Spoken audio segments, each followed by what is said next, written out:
For more than a year, our ragtag crew of wastelanders have called the settlement known as the Shire home. They have built it up, armed it, and defended it. It has become home. When the Shirelings chose Winona as their mayor, they made it official. They may travel, but they no longer wander. The trouble with putting down roots is you become a lot easier to find. Over the course of dozens of missions, the crew has done a lot of good, but they have made many enemies. So far, they have stood their ground when one of them comes looking for payback. Tonight, they will learn that when a few of these enemies team up to exact their pound of flesh, it may lead to a very different outcome. Spoilers, Andreas, for fuck's sake. All right, so Torg. We're going to start with Torg, because we haven't seen Torg in a while, and that's a damn shame, because Torg is fucking delightful. Torg, you are standing, well, not alone, but in terms of player characters, you are alone out in the waste. At your side is Lil Rip. Lil Rip is a creature called a Ripper. This is a baby they found literally on the back of a mother predator monster thing. And Torg being... Labels, please. Narrative labels. There's no one to yell at. And Torg has taken the baby under their wing a little bit and has given the creature room to live and be what it is, but still has been around Torg. Lately, Rip has been sagging a little, like he is a little kind of sleepy, a little logy all the time. You talked to Winona a while back, and Winona's opinion was they thought it was because the Ripper needed to hunt, and Rip is a little too small to send out alone to get a satisfying hunt in. So your thought, you could just go out with Rip, and then Rip can get Rip's claws or fangs and all of that lethal nonsense that Rip comes equipped with. You put it to use, and Rip should feel a lot better. So you literally stake out a two-headed mega chicken. So you put a stake in, a little chain, and the chicken, being even dumber than our usual, now kind of chickens, the two heads make it confused and even more disoriented. And you stand back a little bit. But extra adorable. Extra adorable, yeah. And Rip looks over at you kind of anxiously, like, can I just eat the damn chicken?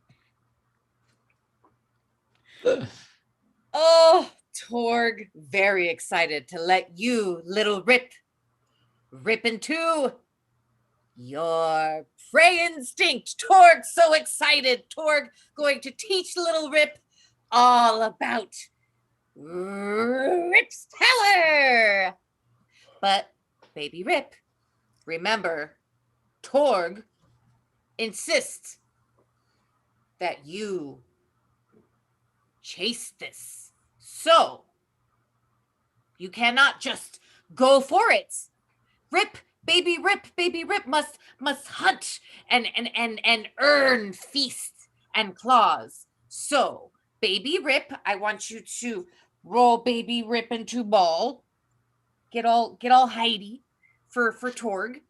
And then Torg gonna go over and cut two-headed adorable chicken free, and then you go.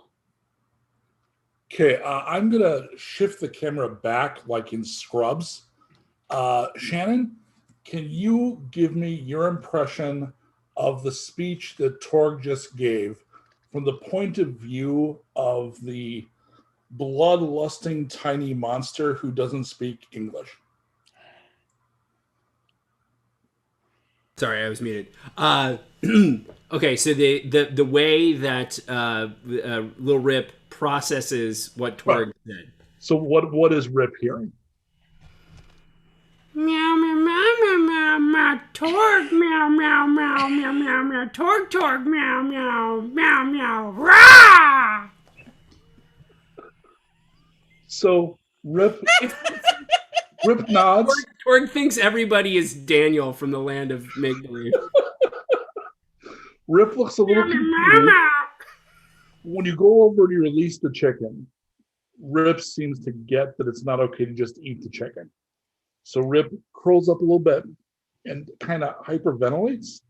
And you think that's like it getting its blood up. And give me, just roll a d6. Just one? Yep. Okay.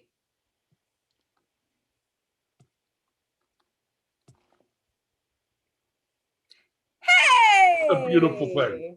Look at that. You intentionally went far enough away from the settlement that there's wild things that could be attracted by prey. And you being Torg, obviously you weren't worried about going out on your own. You're also not really in a super dangerous area, so it should be fine. With that roll, you don't have to wait very long. You hear, coming kind of ahead and a little bit over there, heavy footsteps.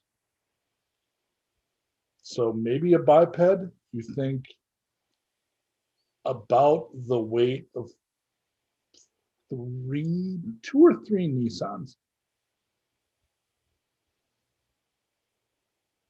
Okay. Rip looks over at you. The chicken runs in circles. Oh my gosh. I guess, oh my gosh. I mean, Torg's not going to be able to talk to this thing. Nope. There's going to be no talking. It's really exciting. There's no hiding, right? We see it immediately. You could hide. I mean, you're in an area that's mostly open because you wanted it to be open so you could have stuff to fight. But you've got ruins and stuff. You could theoretically pull back. Although Rip is a predator.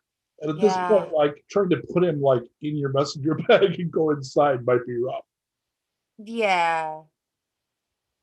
You know what? Here's what Torg's going to do. Torg normally would not hesitate. Torg would just be like, okay, here's opportunity to destroy big scary thing, come to hurt family, no prob. However, Torg was a little hesitant at first to go that route because Torg had mama papa instincts for baby Rip and wasn't sure, was just a little unsure. And then Torg snaps himself out of it real quick and is like, wait a minute, it's baby Rip and Torg. No one can beat baby Rip and Torg.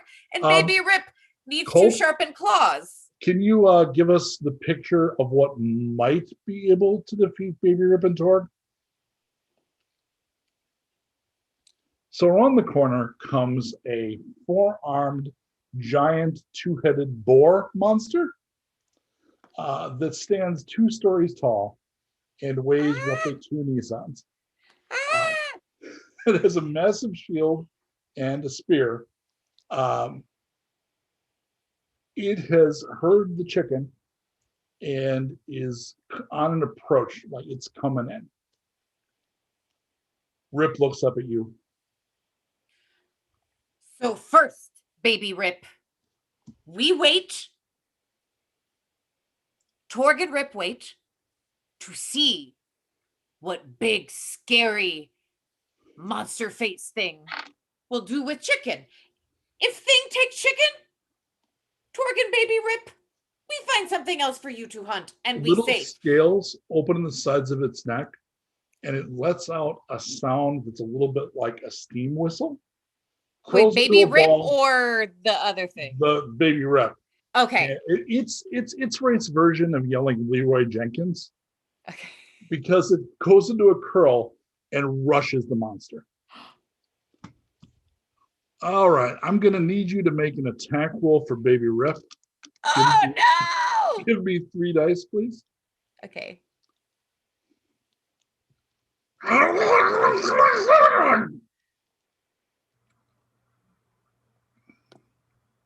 Oh, shoot. I did that wrong. Hold on. It's all right. All right. What was the first one? 2, 6. You just roll the third one. I got it. I got you. Okay. That's a hit. So now roll 3 dice. Please roll these together, though. Yeah, I'm going to fix that now. Sorry. Okay. Oh, I did it right this time. Sweet. All right, so that does a little. So the result is it leaps up, and the big ones are very, very dangerous. But given the scale of this thing, it sinks its jaws into the thing's ankle, does one hit, and just hangs on like a dog locking its jaws, and is just dangling from the giant. What do you do? Torg responds very, very, very similarly to the way my father responded when I, baby Jen, went swinging off of a tree rope into a lake, and then the rope wrapped around my ankle, and I swung upside down for a bit before safely landing into the river, which was something along the lines of like,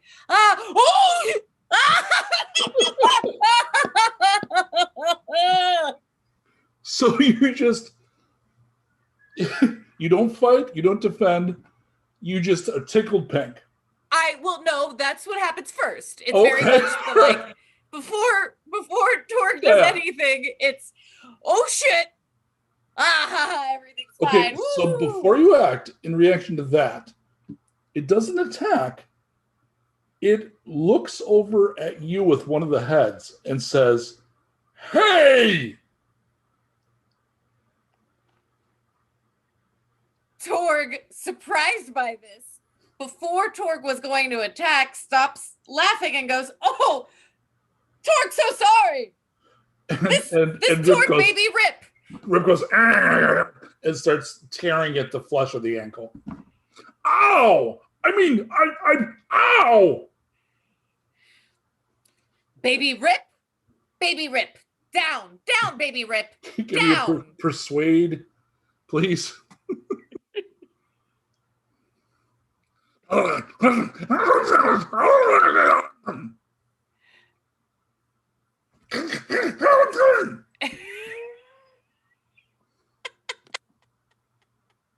right. Yeesh. Nope. Yeesh. He wiggles his leg. Rip has to make an athletics test. He passes with 2 6s and hangs on tight. The other head looks over. Do something.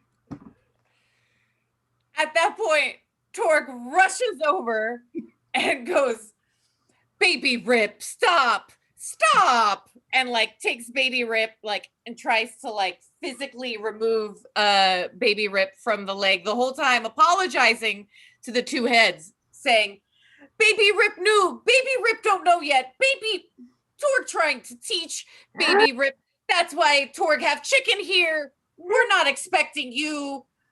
Torg and baby Rip are very, very sorry for child. It's a child. What you do with child? I can't help child." He has no interest in letting go of that thigh. Ankle. It's not moving up.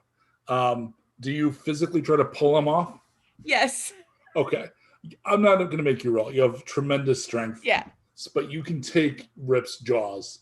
Normally, it would then attack you, right? Because it's instinct, but it's you. So right. It maybe does scratch you a little because it's still an animal.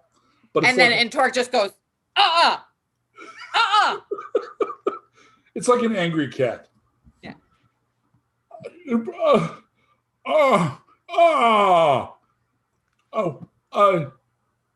Points at the chicken. Mine. Then reaches down with its hand and just picks the chicken up in its hand and pouts a little with one of its heads and starts walking away. Rip is very frustrated. So you're kind of holding him up and keeping the jaws, and the bottom is just all like that. Baby Rip. Rip.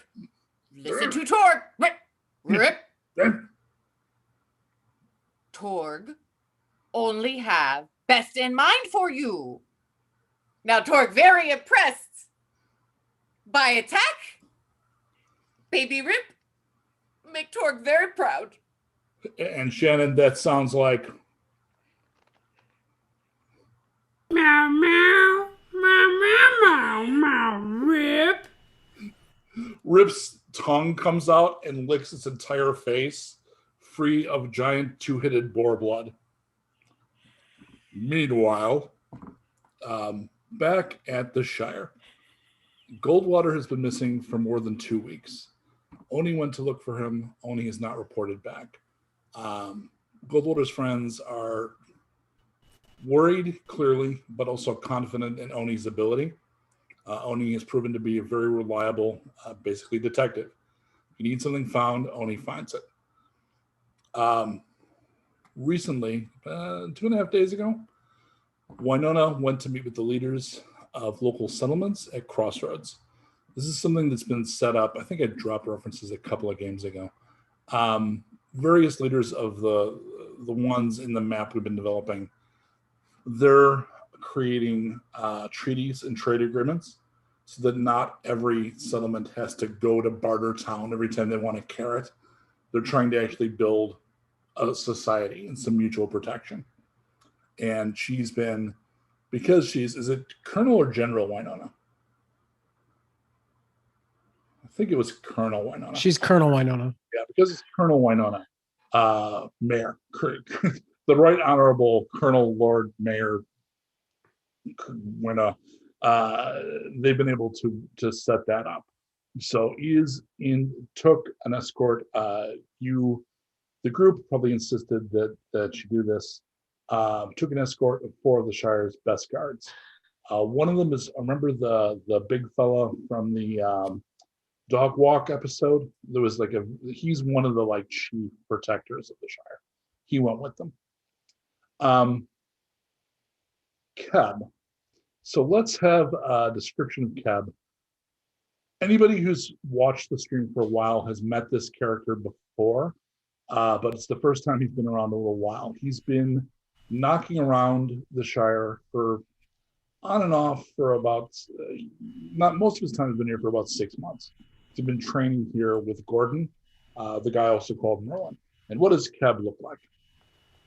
Hey, just so you know, if you hear some noise over here, there's some repairs going on the wall behind me. So you may hear some scraping and banging. Just want to give you a heads up. Keb is what is known in the wasteland as a goblin, which sort of covers a broad expanse of different mutations, but usually ones that make people kind of small, discoloration, scales, different colored eyes, horns, that kind of thing.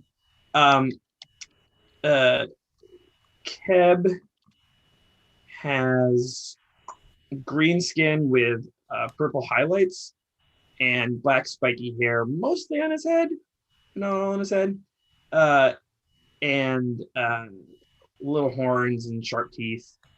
He looks a lot like what you think a goblin from D&D would look like. He wears sort of like a post-punk version of Lord Nevad's gear, which means this is a little more subdued, less edgelord and more stand at the back of the club and nod your head. So kind of like what I'm wearing now: leather jacket, band t-shirt, bandana. It's like you are the Cobra Kai to Nevad's. I don't know. It's the bandanas giving me like major like Cobra Kai vibes. And if you saw the other episode, he got kind of a bad attitude, little rough to people, but something happened when he went into the Funhouse Hall of Mirrors, and he's come out a little bit different. So we're going to go ahead and not describe the key characters, considering this is the last episode of the season. We're going to assume that people watching know who Nevad is. If you don't, we've got a backlog of 21 episodes, and you can go find out, and it's all there. So you were going to talk to Nevad, actually, about the things we were discussing. So you find Nevad, and he's over in the center court of the Shire, which is the Repurposed Billy Badger. And the main focus lately has been on the churro machine, which has become, people are being attracted to the settlement by these amazing churros they've been able to make. But the machine keeps breaking down. So team working on it, and Navad's sitting there going through. You've seen him study before, but he seems to study things that don't seem to your eye to be directly relevant to his magic, but they're relevant to him. So he's like, he has, and correct me if I'm right here, Shannon, your part of your arcane grimoire is a little bit like a scrapbook. He's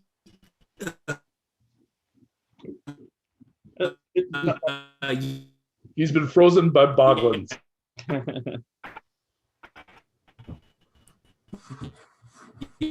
It's coming. Am I not back? I'm not back. Am I back? You're back. You are now, yeah. I am back. My internet. Man, it's like ass tonight. Yeah, it's a scrapbook of like mostly like to him completely exotic pop culture ephemera that like you find out in the wasteland, because it's all just like arcane and ritualistic looking weird stuff, you know, packaging from malls and, you know, Bazooka Joe bubblegum wrappers and, you know, all kinds of random stuff like that. So yes. So your goblin, I think friend is probably pushing a point.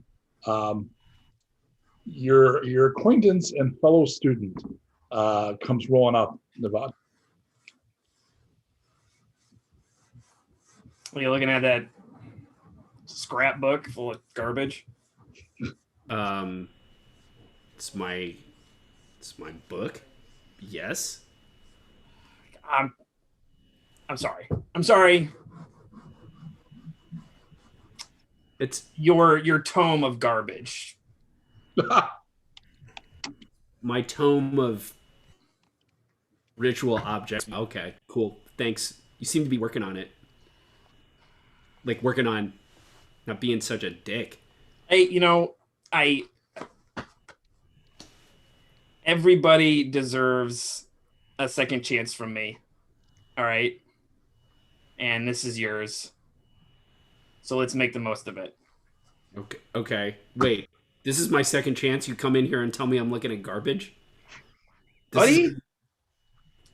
Okay, sorry. Let me start over. Hey, Okay. How's it going? What's been happening? Oh, hey. You come and go a lot.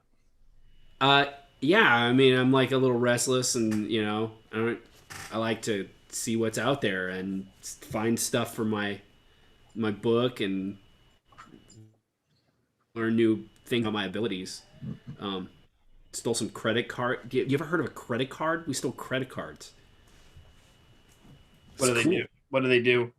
I don't know. It's like a piece of plastic that before they used to use as money. I don't know how.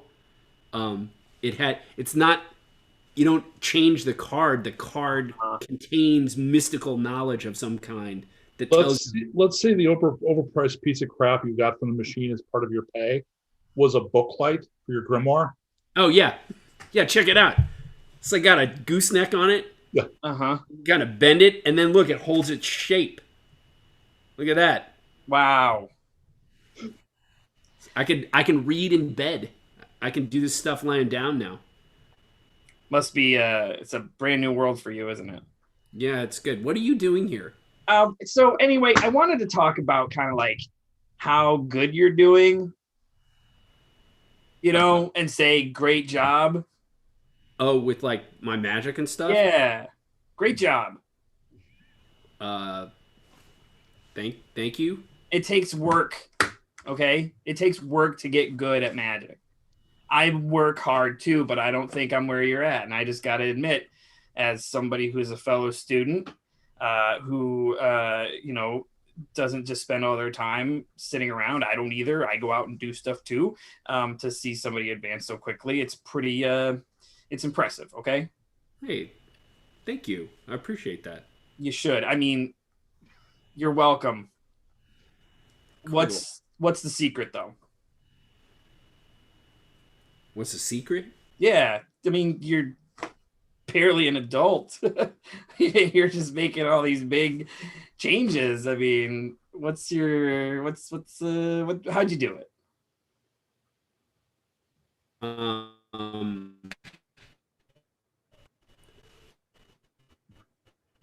What's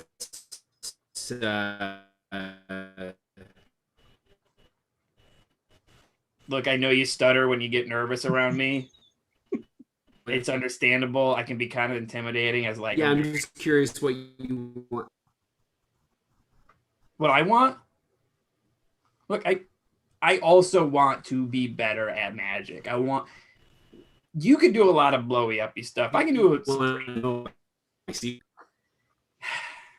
Just interrupting me while I'm talking. This guy. Meanwhile, upstairs, farther from the time dilation, on the roof, we have Erik sitting on guard like he often is. And Percival comes up to join you. He's one of the people that lives and works here. You smell him coming. Percival is carrying something delicious. Hey, man. Hey, Lord Erik. I tried something new, and I'm a little nervous about. I hope this isn't a bad question, but you can eat things other people can eat, and you don't get sick, right? Yes. Also, there's no such thing as a bad question. So if I had said goblins can eat shit, that would be fine. Totally. Oh. Goblins can totally eat shit. Oh, okay. When I don't mean it like if I said it like it seems like that statement. It depends on how. Hey, never mind. Hey, so, look at me. Yeah. Stay here with me. Okay. You made something. Yeah. Okay. What is it? You're a nice guy, Erik, but you do understand that your reputation is that you can kill anybody before they realize that you're there, right? Mm-hmm. So just a little. So here, and he holds out a churro as though it was Excalibur. Oh, it's a churro. So it's covered in a yellow dust. It smells of meat. What sort of modifications have you made to this particular churro? Well, I put it like a cheesy, like a spicy dust on it, and to keep it savory. You know how we've been experimenting with making sausages? Erik just takes a bite, like a huge, gigantic. As soon as he said cheesy dust, Erik takes a ginormous bite.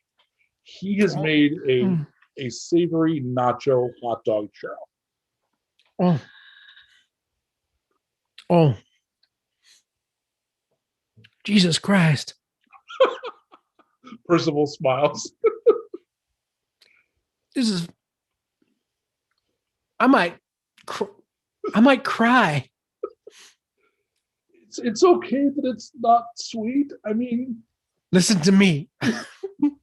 Erik puts the churro on the chair and grabs Percival by the shoulders and goes, "You go to wherever you made this churro and make as many more of these as is humanly possible, and bring them to me as quickly as you can." D, you've come to ask Erik for help learning ranged weapons. Having realized that you're limited in your whole hand-to-hand training thing, and the fact that sometimes enemies are over there, after a bunch of fights, you figured out that sometimes you're going to want to fight them while they're still over there, and that guns are like a great way to do it. And even though your bolt thrower is okay, it seems to not be as good as a gun. So when you think guns, the name that pops right to mind would be Erik. So you see him having a borderline sexual relationship with some a cheesegasm, if you will. Yep, he's clearly having a cheesegasm on the roof. Hey, Erik. I wasn't trying to intrude, but I just wanted to ask you some questions about guns. And respect your privacy so much. Hold on. Uh-huh. Eat this. Okay, so he can come down with his extra long goblin monkey arms. Yeah, I he picture swings you down doing- ebulliently, churro in hand, and You goes, do like the one hand, like Yeah. fireman thing. yeah, totally showing off, like there's not a care in the world. Nothing could possibly go wrong for the next 2.5 hours. He just swings from the ceiling and hands it the churro and goes, "Eat this. Okay. I mean, I like churros. This is gonna blow your mind."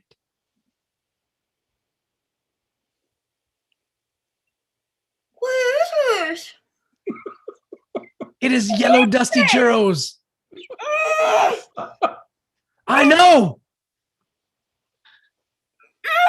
I know. Oh my god! I know. What? Do we hug or kill the person that made this? What We happened? make sure that they are indentured into making them for the rest of their eternity, and then we train their children to make them so that they can never stop. We will chain them to the churro machine, and if they wish to leave, we will say nay! But respectfully. Yes. In Yeah. sort of a nay. I have to eat more of these. Has everybody else tried them? Is No. this a new thing? What? And at that point, you hear from inside the building, "Oh my God!" And there's like sort of this echo effect as he's passing out samples. Clearly somebody else has tried them. Okay. As long as we get these. We have to take them to the others. Now. Okay. Okay. We will return after we montage back to the we've already established there's an area out back of the main building, and beyond that is where the dog run is, and then kind of to the right, I'm drawing this map, I haven't done finish it, there's like the garage and a couple of buildings back there, but this area here you use for things like shooting. So what kinds of guns would you try out with D, Erik? So she's smallish. So I'd want something that had a lot of range and made a lot of sound. Right? Because that's how Erik gets kind of announces his presence, right? And she's not particularly stealth, which is good too. So I think like a double-barreled sawed-off shotgun would be really good for her. Cool. Something with a lot of buckshot in it that sounds could fun. cause a lot of pain, but not necessarily kill like sniper kill. So D, you Yeah. get the double roar and kickback of the pulling the double trigger. Okay. Is that a good thing for you, or do you want something a little more controllable? I think something with a little bit more control would be better. Stat.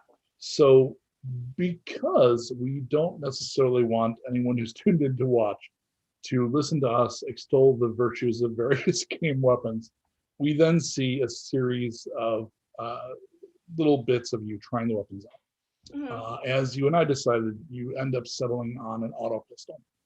Okay. Partially because she travels so light, it's easy for her to put it in an accessible place. Also a very athletic person. And the fact that it can go full auto is like when it needs to bring the pain, it totally can bring the pain. Cool.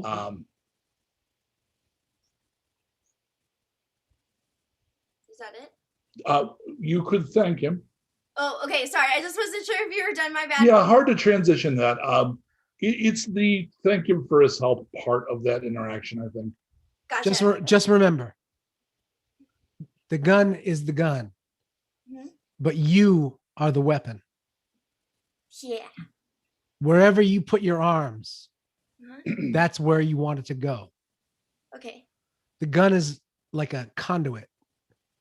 Got it. So your intention is very important. Okay. So Okay. if I was like, yeah, okay, I got it. So if I was trying to like channel the spirit of murder, then the gun is kind of like the Ouija board. Exactly. Got it. Love it. Perfect. Thank you so much, Erik. This has been a banner day, man. Nobody ever comes to me for anything. I got cheesy churros and gun lessons. You're the gun. Somebody brings me a bicycle. This is going to be the best day of my life. Don't get overzealous. You're doing great. You're ahead of the game. So I'm going to go ahead and be the Hallmark movie director that makes sure when you say, if someone brings me a bike, this is the best day of my life, that we just do the slight slow down and slow camera. Like, you damn near said out loud, I just bought, that's the last payment on my boat. And the camera will pan away from you. So Navad, you and Keb have been asked to go down and meet with Gordon.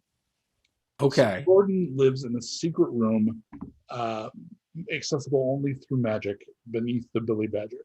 So anyone who's listening that doesn't know what's going on, where there lives a settlement based on an old Billy Badger truck stop, essentially. And it's been rethemed by the descendants of a Ren Fair. So it's a truck stop with a medieval theme. And the resident mage, who they nicknamed Merlin, has used magic to magically open a secret room. So only people that can use magic can learn how to get access. Both of the people that are resident that can use magic, which are these two characters, he has taught them how to open it. And it doesn't matter which schools of magic you have, because he's basically enchanted the wall. So as long as you can use magic, he can teach you how to open it. So you both come down, and it's a little room with a ritual circle and his little library of books. You spend time there when you're here studying. He has protective runes that he uses to divert threats from the town, which is one of the reasons it's still around. You'll spend time, I don't know what then, you'll spend time when you're here reinforcing those runes with concentration. When you come in, he has a full-length mirror set up to the left of his little desk. And his desk is like the desk that the custodian would have had. So it's got like this shitty filing cabinet. It's the two short desks that probably back in the day had an electric typewriter on it. Like that kind of shit. But to the one end of the room is that it's clear what it is by its shape, but it has like a blanket thrown over it. I won't make either of you roll insight because you're both good at it. He is clearly very concerned about something. What's happening, Gordon? Yeah, it'd be best if you close the door. Okay. Okay. Navad, Yes. how do you feel? I feel that we need to let Keb here in on something that's been going on with you. Well, it's funny. He came to me earlier and asked how I was getting so good at magic. Well, there's two answers to that. And one is you're working your ass off. Yes. There is a second answer. And as are you. Giving him a cookie doesn't take your cookie away, Keb. I know, but I mean, if it was just that. It Right. is something else, and we need to. Well, I have some questions about it myself. Well, let's start. Can you explain to Keb what's been going on? Okay, so Keb, Ah, ever since we did the funhouse mirror thing, I kind of have this like other part of me, this like guy who follows me around. And sometimes he's outside of me and is kind of like looking over my shoulder. And then sometimes he is me and I can kind of do stuff. And then sometimes he's me and I forget even that I'm around, and he just kind of does stuff. And then I wake up and I'm like, I don't know what happened. So that's what's going on. He's pretty powerful. He's kind of a dick. He's mostly a dick. He's nothing but a dick. He's like just appetite. This is a real guy. You're not just delusional. I mean, it's like a presence. We look, dude, we do magic. Like, I don't know what to explain. I don't know what he is. There He's is a physical manifestation his companions have seen. yes. But only in me. Like, I can kind of feel him looking over. Okay. Uh-huh. I read about this thing at this place called Disneyland. And Right. Wow, careful, Shannon. it was a man, if we get sued, it's the best problem we'll ever have. Hyphen. It's a That's hyphen. true. It's true. I tried to mangle its pronunciation. Yeah. Disneyland. It was a ride Uh-huh.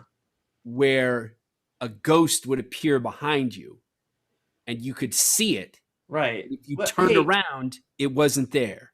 That's I'm what not I have. I'm not stupid. Don't talk to me like I'm 4. I know what Okay. a ghost is. I know what a demon is. I'm not dumb. Okay, so like that, I got like a ghost, but it might be my own ghost.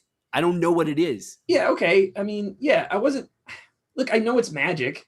Okay, I just so want to yeah. know if it was a real person or. No, it's a magic thing. It's Okay. It's All like a ghost, a demon. It's my own thing that sometimes decides it wants to be outside of me, and then sometimes it wants to be back in. I don't know what it is, but it Huh. it juices my stats. That's. I think you're cursed, man. I don't. Oh, I don't know. I'm trying to like make peace with it. So I'm trying to figure out. I'm trying to navigate. I'm trying to work with it, control it. I don't know what's happening. So this is my question for you, Gordon. What is it? What is this thing? Is it me? he reaches into the little metal drawer and he pulls out a box cutter, but it has little runes carved into it. It is an enchanted box cutter, and he places it on the table. Keb? Yeah. Would you take this, please? Sure. Be careful with it. It's a powerful weapon.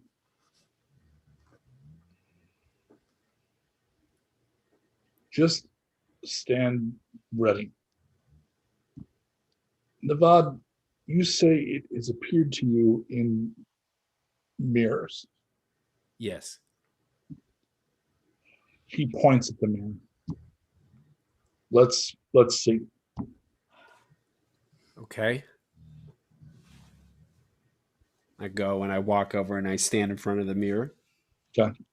Gordon starts spellcasting. So do you pull a blanket off? A blanket. Yeah, it's covered. Oh, the blanket's over the mirror. I'm sorry, I Yeah. thought it was over the desk. Yeah. Let's I walk up to the mirror and I slowly start taking the. It's a real keepsake. It's a mostly not broken mirror, which is a rarity. Shitty condition, all stained up, but Gordon polished at least a section of it. And you take a look. Do you try to do anything or do you just look? I'm just at this point. I'm just looking. Roll 1d6 for me. Okay.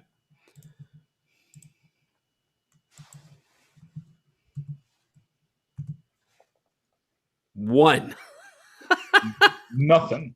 It's you. You know, you're you, so you probably like unconsciously adjust the outfit a little, but nothing. I mean, he's kind of unpredictable. I don't have control over him. I don't know if I can have control of him. I don't know if he's like a separate person. So trying to maintain his spell clearly, Gordon kind of clenches his jaw and says, "Try." Okay. And I concentrate to try to kind of peer deeply into the mirror to see if I can see him looking back at me. Willpower save, please. Okay. Fortunately, you have this one. two I have humps 7 of dice. willpower, And yeah. oh my lord. It's a partial. Wow. Yeah, I got a partial. Okay. So you get a very easy Conjuring franchise glimpsy, not fully resolute, maybe a face behind you. Okay. Behind me, right in the Behind mirror. you in the mirror. I need a sense check from Keb. Okay. That's 5 dice. 2 partials. Also partial. You don't see anything in the mirror or behind him, but you feel something. It kind of feels like there's another mage standing right behind Navad. Oh, he's here. Okay. You're getting something? Did you see it? No, I can, but it's, you know how you can tell when someone has magic and they're around? Yeah. Well, now there's Yeah. 4 Like you're people getting a little. Yeah, there's 4 people like that in the room right now. Gordon steps forward and puts the blanket back over the mirror. Sags back into his office chair. That's not what I hoped.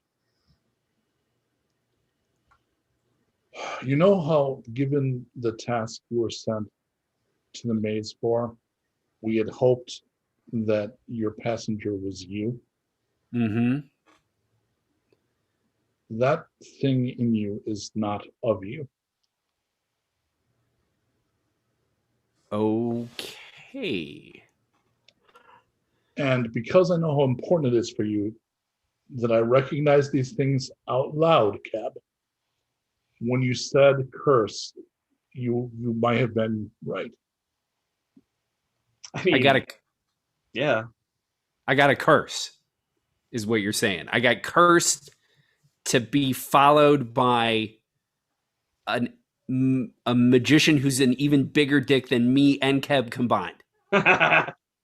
Something is inside you. Yeah. You Oh my need to God. get rid of it. I need to get rid of it? Yeah, dude, it's gonna ride your body at some point. It's gonna take you over. I mean, what are you dumb? Like this is how these things work. You get some free power for a while, but eventually it's gonna burn you up and take you over. Well, how do I get rid of it? I'm not going to go throw myself in a volcano. I'd really rather you didn't. I think Good. your friends would miss you. Yeah, I want to like, what? Oh, no. Is that what that box cutter is for? You going to cut me open? Well, I'm not going to. If he says to. No, not like that. Good Lord, and you would, wouldn't you? Good heavens. If it's for the best, if it saves lives. So you need to return to the place where this began. Call it up. There should be a tendril. Have I taught you about astral projection? And the cord, the silver cord that binds souls? I know about it. Nevada is going to need to call this thing out. And you're going to need to find that cord and take that precious box cutter and slash the cord. Whoa. Separate the two. I am going to do this? I need to stay here in case something comes. Well, why don't you have one of his jerk friends do it? The people he's always running off with. You can take the mayor for all I care. Well, the mayor isn't here presently, and you need someone with magic sensitivity to wield a magical weapon. I don't want to go back there. What happened to you there? I don't have to tell you. Wait a minute. I'm telling you about a magician who's living inside of me, and you've got something worse? Look, man, it was very personal. Okay? Okay. I saw some stuff that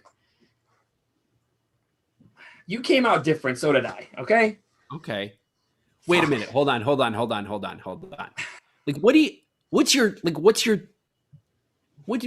deal? What's your magic deal? I'm going to cut away from that because it feels like it's a different point on the DVD, like Keb's deal. It's a different title. It's a different chapter title. So we're going to cut back over to, we haven't been to Torg in a bit. You're back to the Shire, and you're out by the dog run, with Rip, and I'm literally picturing other settlers with dog-like domesticated things walking in a dog park, and you have like Predator and the other people from the settlement kind of like giving you really wide berth. And you happen to be in a position to be looking kind of northwest, like up the road coming in, because you're back of the building over like here. There is someone approaching the building on a hover bike. They existed before the fall, but they're very rare. But they did have basic hover, like, you know, sort of a maglev sort of a thing. Little Star Warsy, you know, humming along, and has a proper rider outfit with helmet and the whole 9 yards, and is zipping along towards the Shire. Do you wish to interact and intercept, or just continue to walk your wonderful, terrible monster? Well, I believe that Torg is very much of the ilk that would lose their mind when they see a hover bike and get very, very, very excited. And you have a very like inner 5-year-old, like, fire truck. Yes. And like, I also have a feeling that Torg had one and lost it at some point. And because they're so rare, whenever he sees somebody with them, like, they have to stop and talk shop. They're also like, delicate. So I think what probably happened, which makes the story even sadder, is Torg is very big. Right? Yeah. But probably accidentally crushed the Skinny Puff Jr. Yep. Yeah. Because I was thinking the same thing. Yeah. like almost like riding like one of those little clown cycles. Yeah. Whereas this person, as you get closer, you see they're small. Like, they might even be a beastie, and the beasties come in more sizes than humans do, and this is a smaller one. So somebody that's like 3.5, 4 feet tall. So definitely something like this, they would be very comfortable on. Right. So you come running out, and we've already established that your relationship with Lil Rip is such that Rip can kind of just wander on Rip's home. Yeah.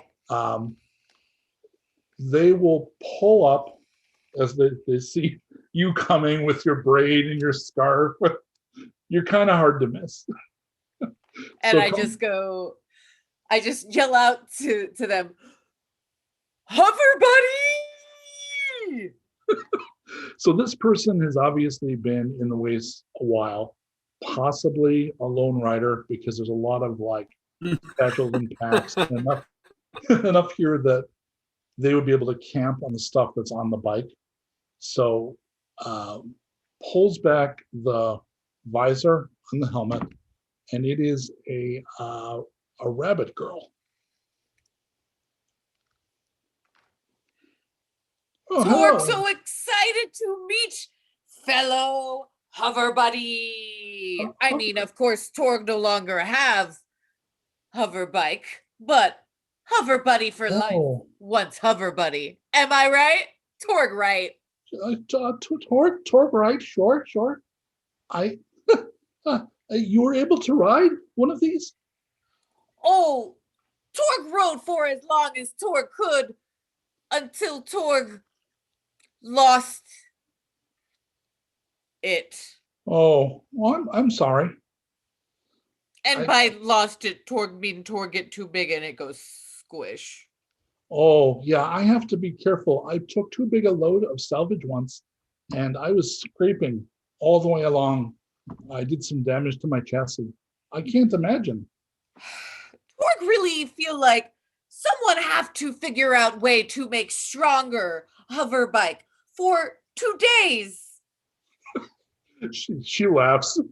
Make an insight check for me.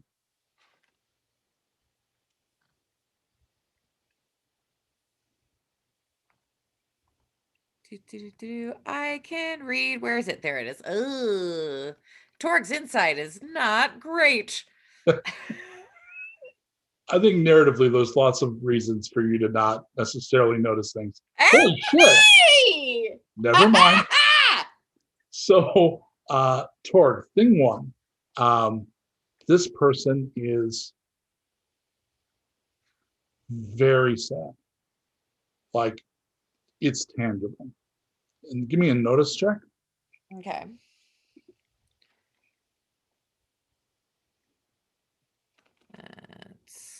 Oh, a little bit better. Let's see here.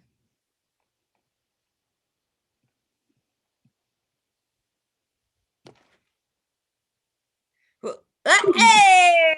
Good Lord, Torg. So the really old motorcycle jacket, it's actually not pigskin. Like, this is not a cop jacket she's wearing. It's literally like a rider jacket. It has that kind of padding. Very old. And there, at one point, there was a name patch, but it's real hard to make out because it's been worn so much. Real faded, but you can make out that it used to say Karen. And did you say that this woman was sad?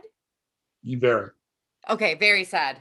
And is not showing it, right? Like, it's being very open with you, but there's just something Yeah. behind her eyes. Like, it's hard to miss.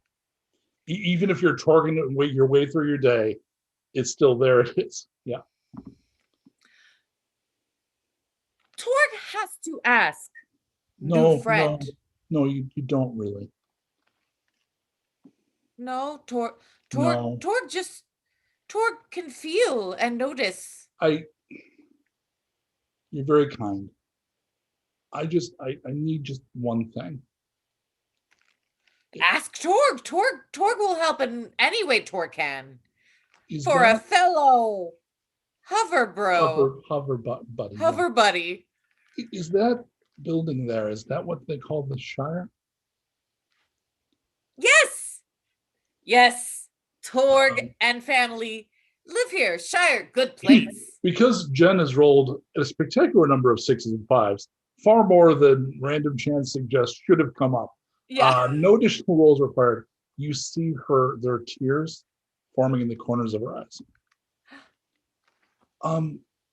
Does someone named Erik live there?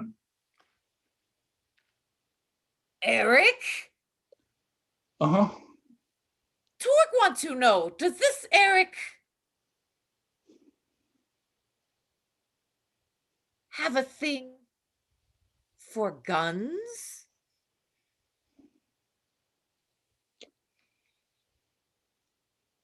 While Torg is waiting for the answer, Torg is like doing the like holding in the I think I know what's gonna happen, about to blow. He told me once we found the right gun, he'd marry it. And she smiles. Oh, Torg, so excited right now. Because Torg get to tell you.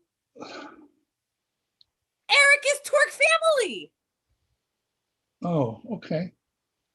I know where I live with Torg live with him.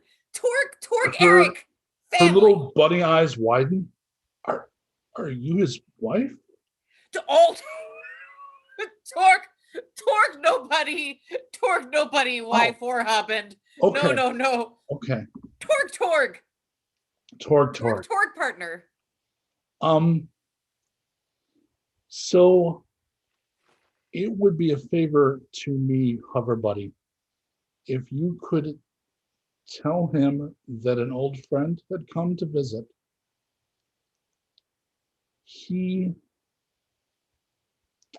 I don't think the news is going to make him happy.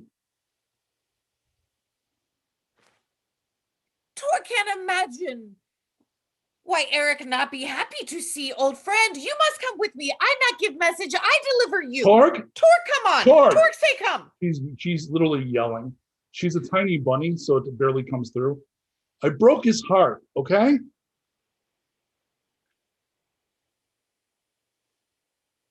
Well, Torg feel like Erik strong person. Erik probably be fine. Plus, it took a lot. Erik married Karen gun not too long ago, so Erik happy. He did what? Erik wife Karen gun. They get married while ago. Torg there. Torg had great time. Erik very, very happy. Erik won't care. Erik will be excited. She absently she's got a scarf. She kind of moves it over the patch that says Karen. Tell him that Priya has come looking and that I have to talk to him. Wait, Torg say now you must. Torg convince you to talk to him? He'll come to me. Okay, Torg no have to take you, but I'm not sure you could stop him, and I'm not sure if he'll kill me.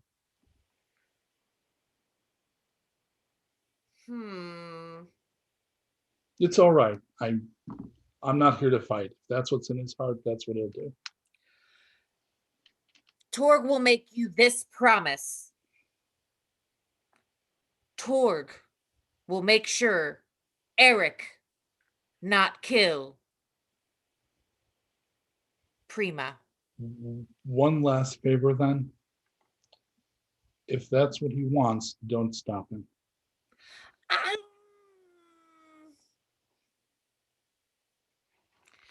It's my life and my mistakes, Torg. Torg can't argue with that, even if Torg not wants you to die. Torg just met you, but Torg think you look like very nice bunny. Her lip curls back in kind of a smirk. I am not a very nice bunny.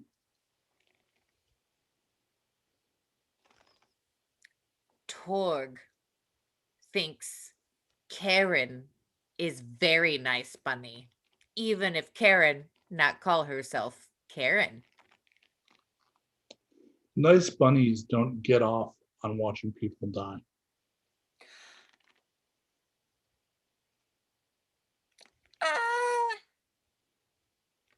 Torg say exceptions happen. Huh. Sometimes bad people die and Torg get really happy. That not make Torg bad Torg. I can see why you're friends. He's lucky to have you. Torg thinks so too. Not everybody good accepts friend. him. A lot of people judge Erik, you know. I'm glad you don't. Well, Torg judge no one until they deem themselves judgeable, really.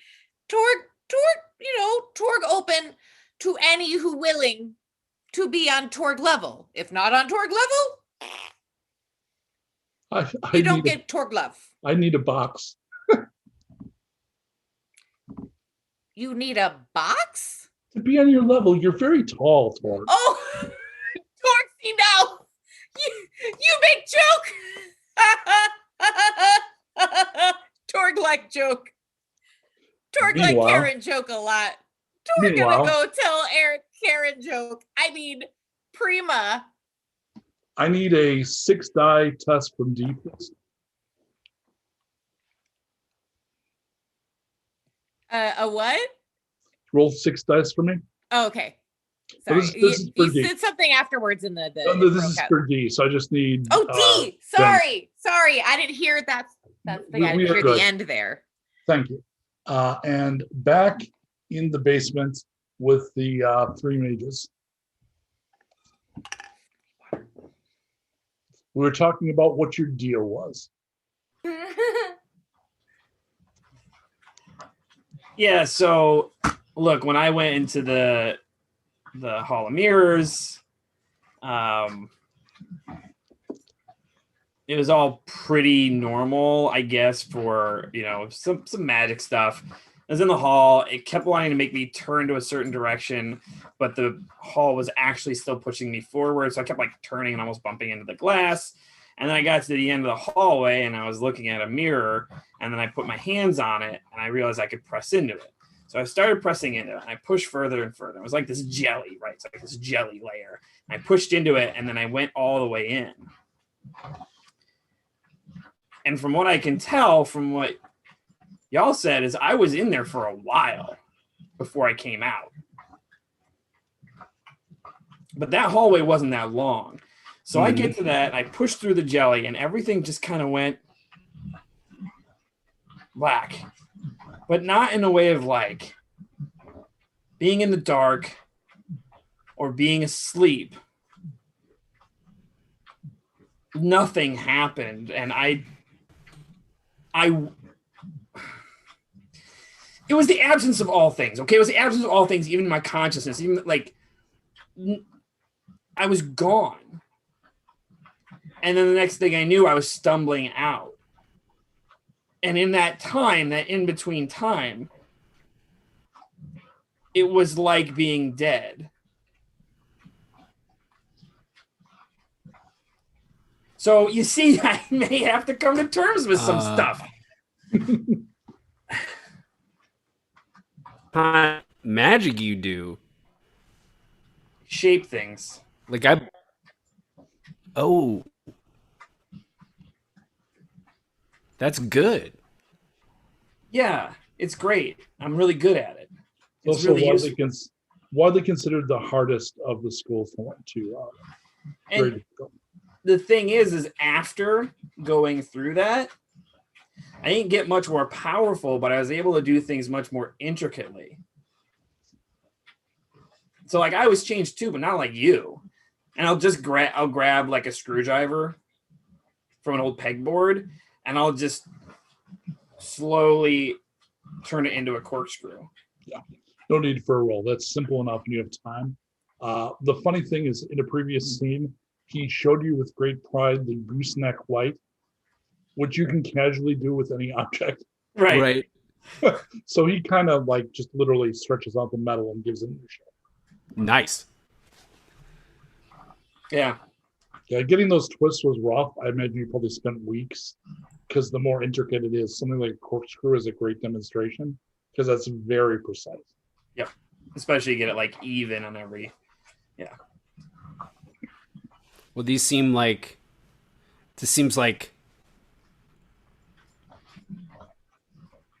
related problems, I guess. I don't know. Well, whatever that hall does, I don't want to deal with it again.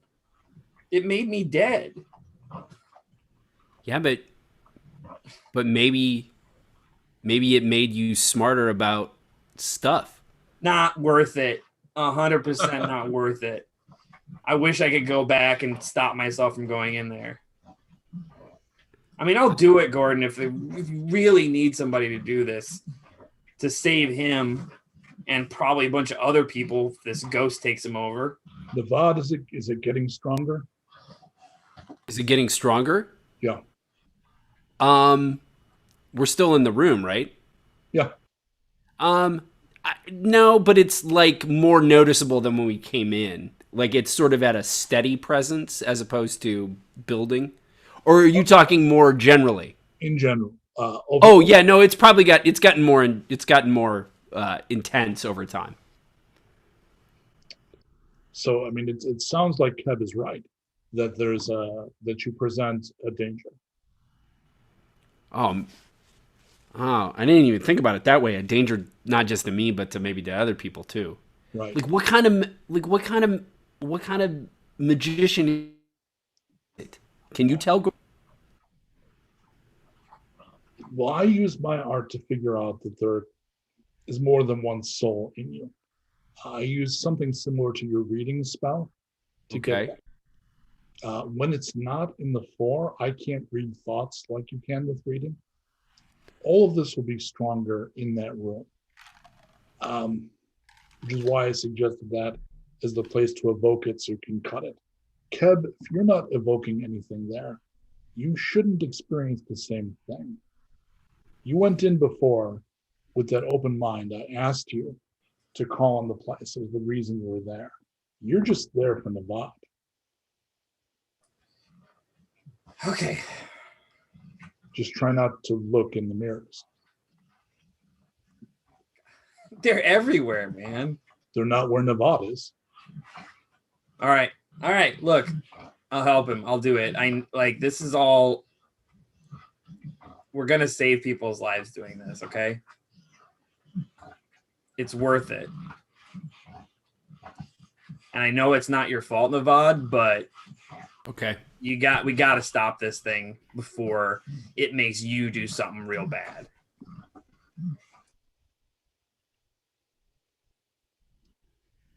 Okay.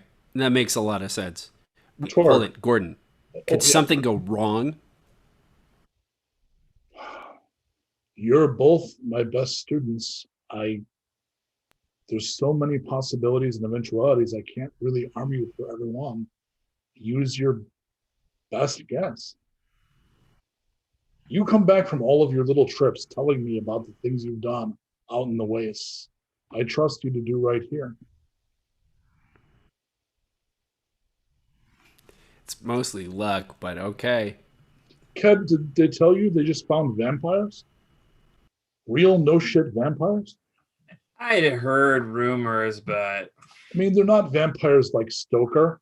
They Right. seem to be really evolved ghouls, but they're Okay. vampires. that's pretty cool. I never cease to amaze me what's out there. Yeah, it's crazy. So, Torg, you're gonna head back and look for Erik. Okay, Eric's out back playing guns with the. They're taking pot shots with auto pistols. And then like you can flare a little bit, you know? I mean, once you've hit it, you know, swish it up a little bit. Erik, sir. So sorry, Torg, sorry to interrupt, but Torg have very, very, very important thing that Torg must speak with Erik about, and not just speak, like must take Erik to go somewhere else. Like, so sorry. Okay. Wait. What? We already tried the churros. Okay. Oh, They are delicious. And we should probably never stop. wait. eating them. They are- There's Is this a new churro? new churro. Cheesy Torg, try nacho it. Amazing. churros. Here, have my last bite.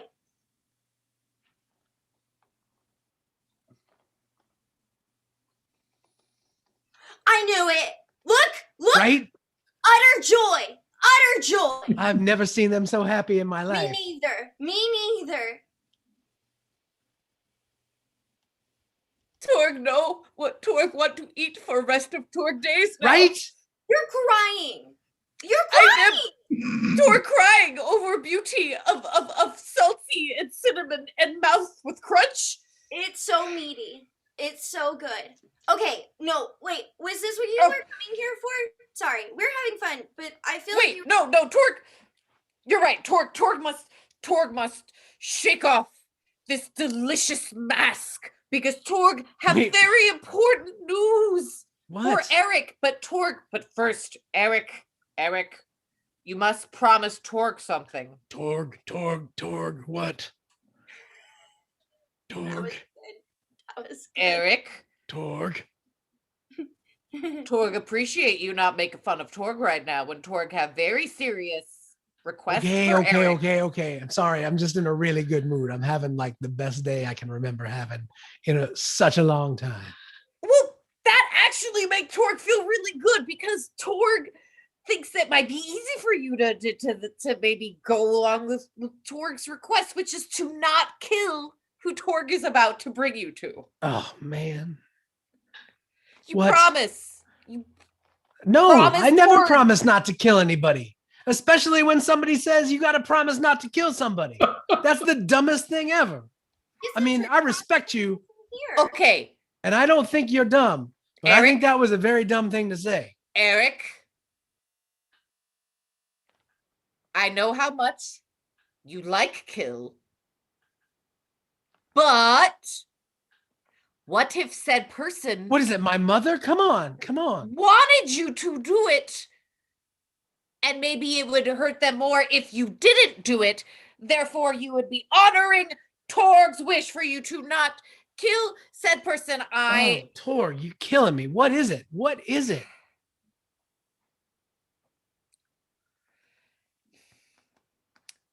Well, Torg really want this to make you happy. And Torg think this will make you happy because Torg know Erik have changed and Erik having good day. This so is Erik starting. won't freak out when Erik find out Karen here. Who? Karen? Yeah, Karen's right here. Yeah, he's got I his wear her stuff. all the time. He was using She's her. literally here with me 100% of the time. I love her. Torg leans in really, really close to Eric's face and goes to whisper in Eric's ear. No, Bunny Karen. And then Bunny. comes back. Torg. What are you telling me? Torg is telling Erik that sad Bunny Karen is here, and sad Bunny Karen want to talk to Erik, and Erik promised Torg that he will not kill sad Bunny Karen because sad Bunny Karen is a hover buddy of Torg's.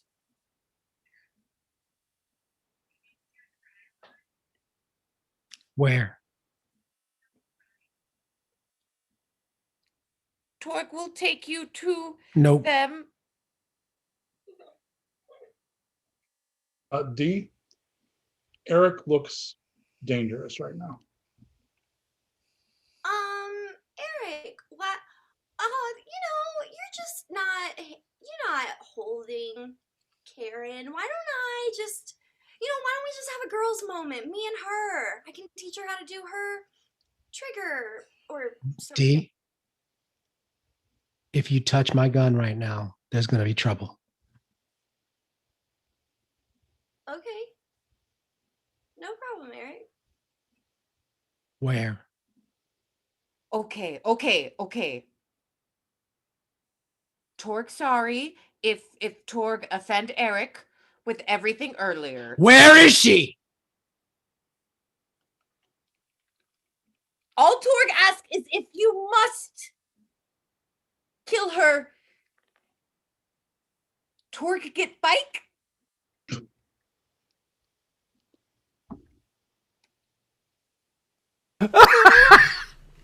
I'm so sorry.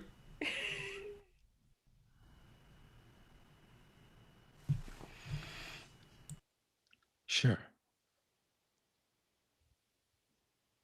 Torg know Erik good person. She outside where Torg take baby Rip for walk. She's out by the walk trail on very cool hover bike. But she looked very sad. I will say. I hope. Never mind. In Sad Bunny defense.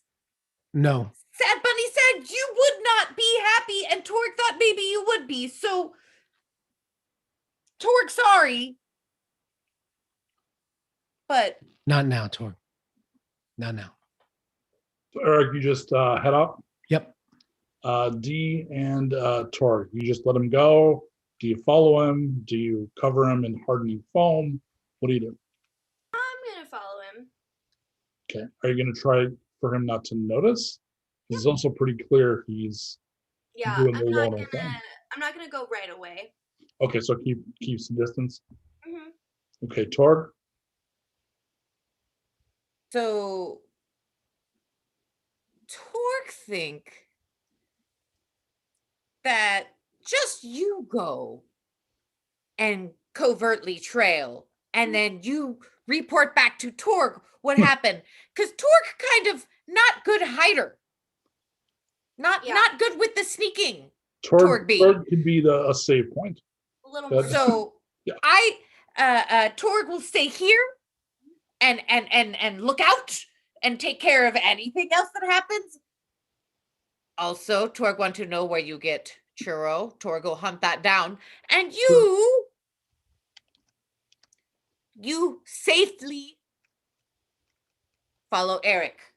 He very sensitive right now. We do not want to upset him. More very important, Erik not notice you. So the camera is going to shoot back over to where Priya is standing near her hover bike, which she's powered down, so it's settled down. It's got little, almost like kickstand feet, and she's taking her helmet off, and she's sitting on the seat there. She is pacing nervously, working a vape, and we would then swing the camera over and see Erik approaching her. And she's definitely like wired. Erik is walking with a very steady, that kind of angry sense of purpose that you get when you're completely blind to everything but the thing that you're walking towards. Yes. Right. And about 15 feet from where he gets to her, he pulls Karen out and throws her on the ground and reaches for her neck with his hands and squeezes as hard as humanly possible. So as you're approaching, as that's happening, you see that she turns to face you, heads down a little bit.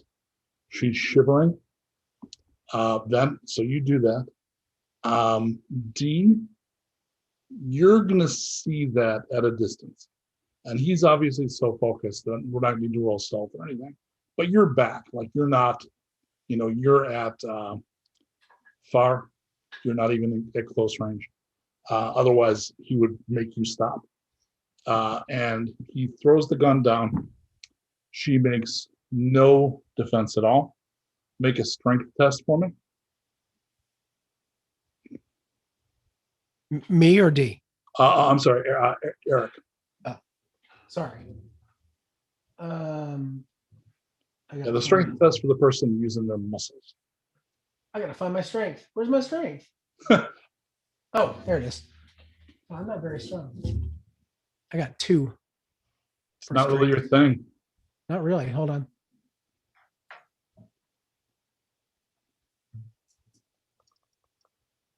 Okay, that's a partial.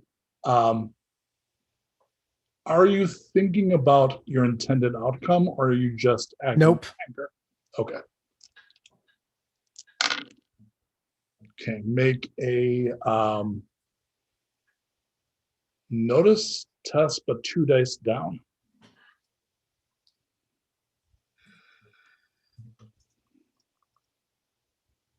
Okay. You're not strong enough to like collapse your windpipe or anything like that. Certainly not with that roll. And also makes sense that you're really, again, you're not that guy. You certainly are strong enough to choke somebody. And she starts choking. Her eyes start watering. And with that roll, it will break through and you will notice that you see her as opposed to just that interaction. And you will have to make the conscious choice whether to continue, which will possibly be lethal, or to see that and stop. So I see that, and it completely breaks me. Mm-hmm. And I pull my hands off and collapse to the ground. Insight check.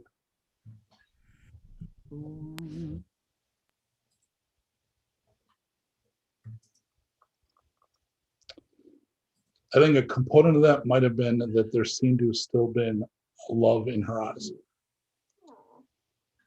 So we definitely, I'm thinking more in terms of comic books than movies for the scene.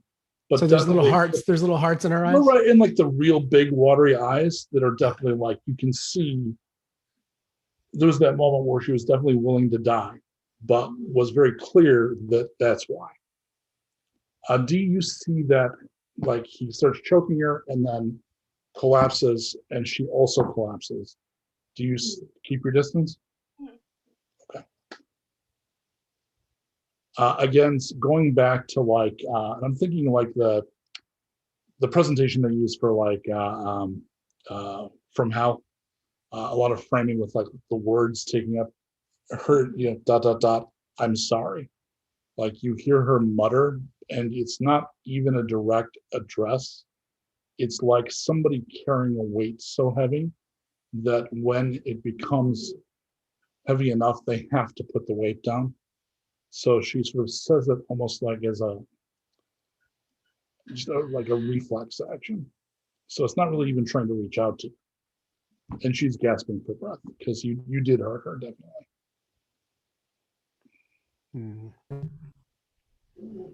I mean, he's got nothing to say. Like, what would you? He's got nothing to say. Like. Right. So it's like the worst case scenario and the best case scenario at exactly the same time, right? So. Right.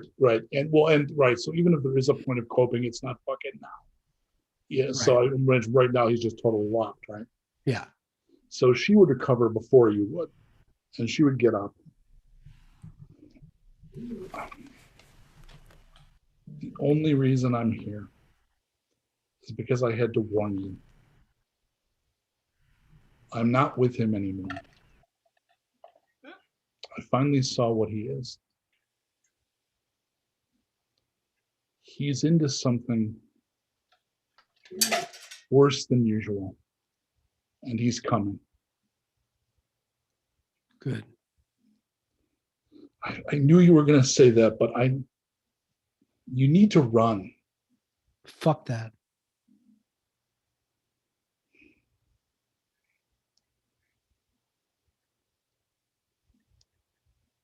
Let him come.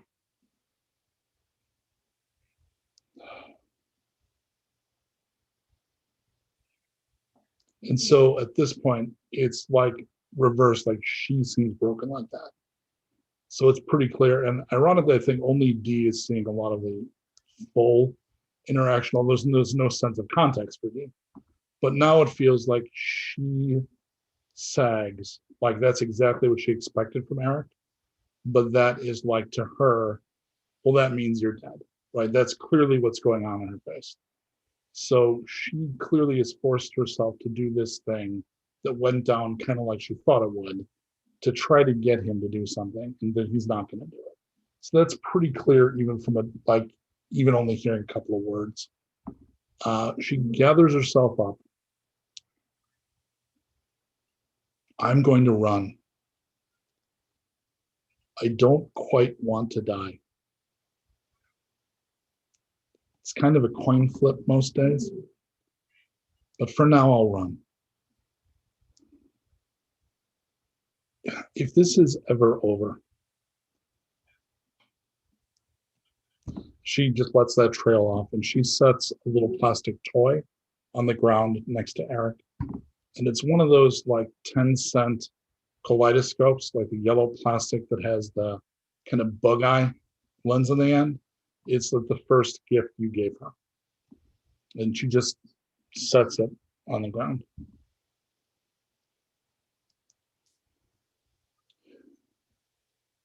Go.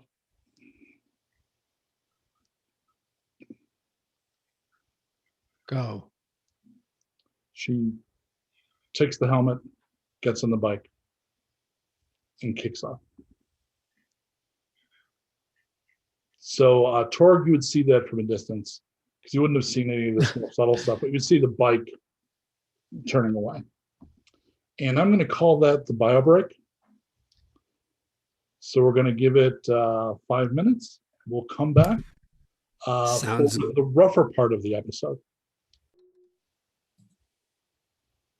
All right, a short time later, I'm going to make the assumption here, and the players, not the characters, can correct me if I'm wrong about the assumption. The assumption is the group has gotten together.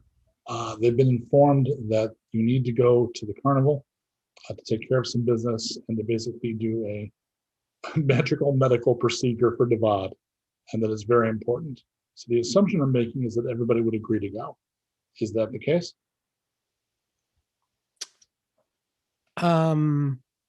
Join me at the Sorcerer's Bris.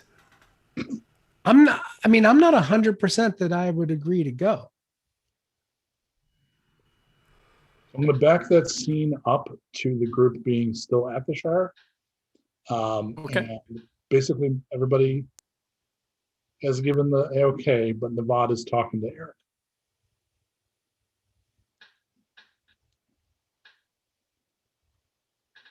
I'm going to have to back one more step up because I would need to know, did either Torg or D tell the others that Erik's not okay? I would have told Torg, but no one else. Okay, so Torg, you know that Erik is not in his best place right now. Did you convey any of this to either of the mages? Probably not.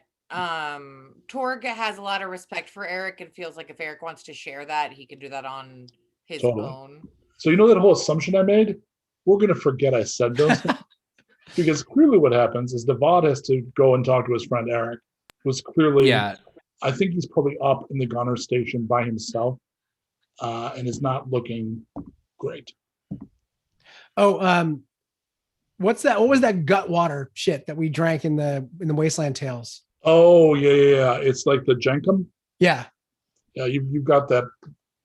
I think the reputation is, and it's a real world thing too, that sometimes use excrement because it ferments. Yeah. So it's just terrible, poisonous, like super high octane jet fuel crap. Yeah. So you have a gourd full of that shit. Yep. Okay, so you smell that as you're headed up to the gun seat. Hey, buddy. So you don't know anything about what happened, by the way, Nevada. No one has told you. You have no idea. Okay. And do I know anything about his? Nope, nothing. Yeah. So this is completely cold. Okay, great. Dig in. We got about a half an hour's worth of conversation. Welcome to our mono scene. Here we go. I think everybody's got your backs. It's fine. Hey. Wow, you're hitting the heavy stuff. Mm-hmm.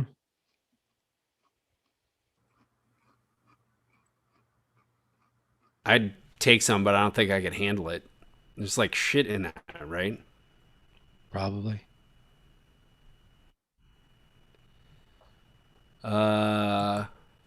Okay, you seem pretty down.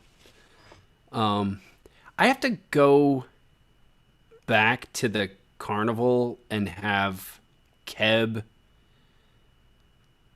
do some kind of box cutter. Yeah. You know how like recently sometimes I have like a little more juice? Yeah. Well, it's like I got a curse or something. So Erik looks up and there's like tears just welling, but like not actually falling. He kind of like brushes his eyes and he goes, "Are you scared?" Maybe a little. Maybe I'm kind of sad too. I thought maybe that guy was me, but he's not me. Check, now I'm a danger. Nevada, insight check, please. Insight? Okie dokie. 4. Okay. Gotta get my die. Come here, dice roller. Remember dice? Remember physical dice? They're made of plastic. Amazing. There's a 6, baby. You hear the thing within laughing at you. Okay. I gotta go do this thing. So I thought maybe I could make nice with this thing, but like he's a dick. He's an absolute dick. I thought maybe it was me because I can be kind of a dick too sometimes, and like whatever. And I was like, oh hey, this is my cool thing, but nope. All right. Do you want to come along or do you need me?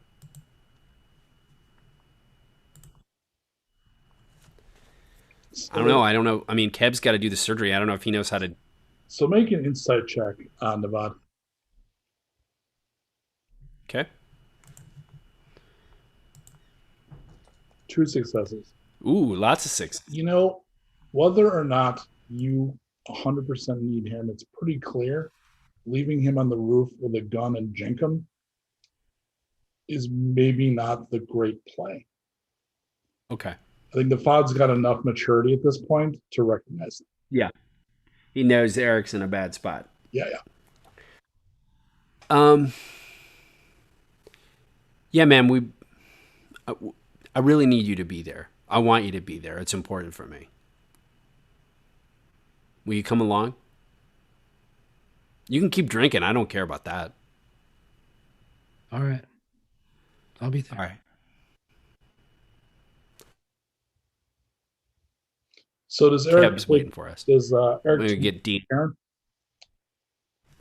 Is Erik what? Take Karen? Oh, yeah. Okay. So now we're back on the road. And considering it's a short distance and oh no, I know that has the truck. No, you have to walk. Fortunately, it's not a long distance. Go ahead and pull up the map, Colt.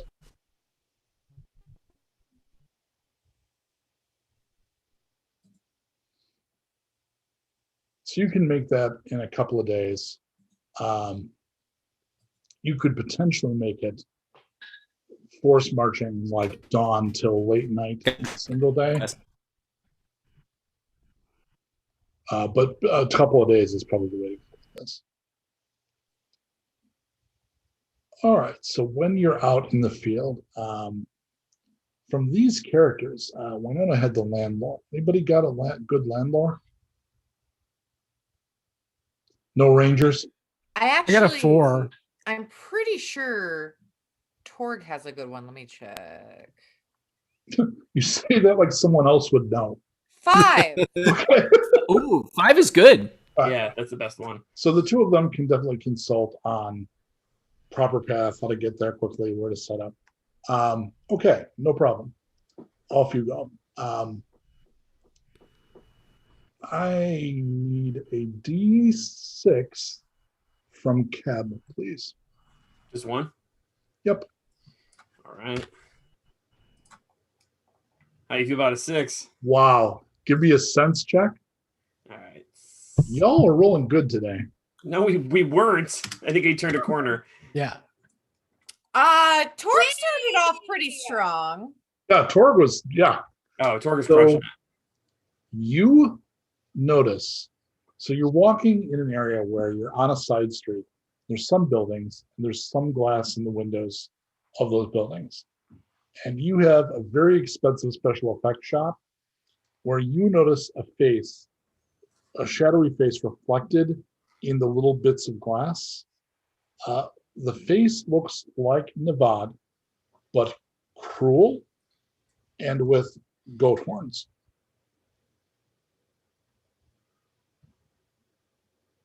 And this is, I'm seeing this in the reflection where Nevad should be. Yeah.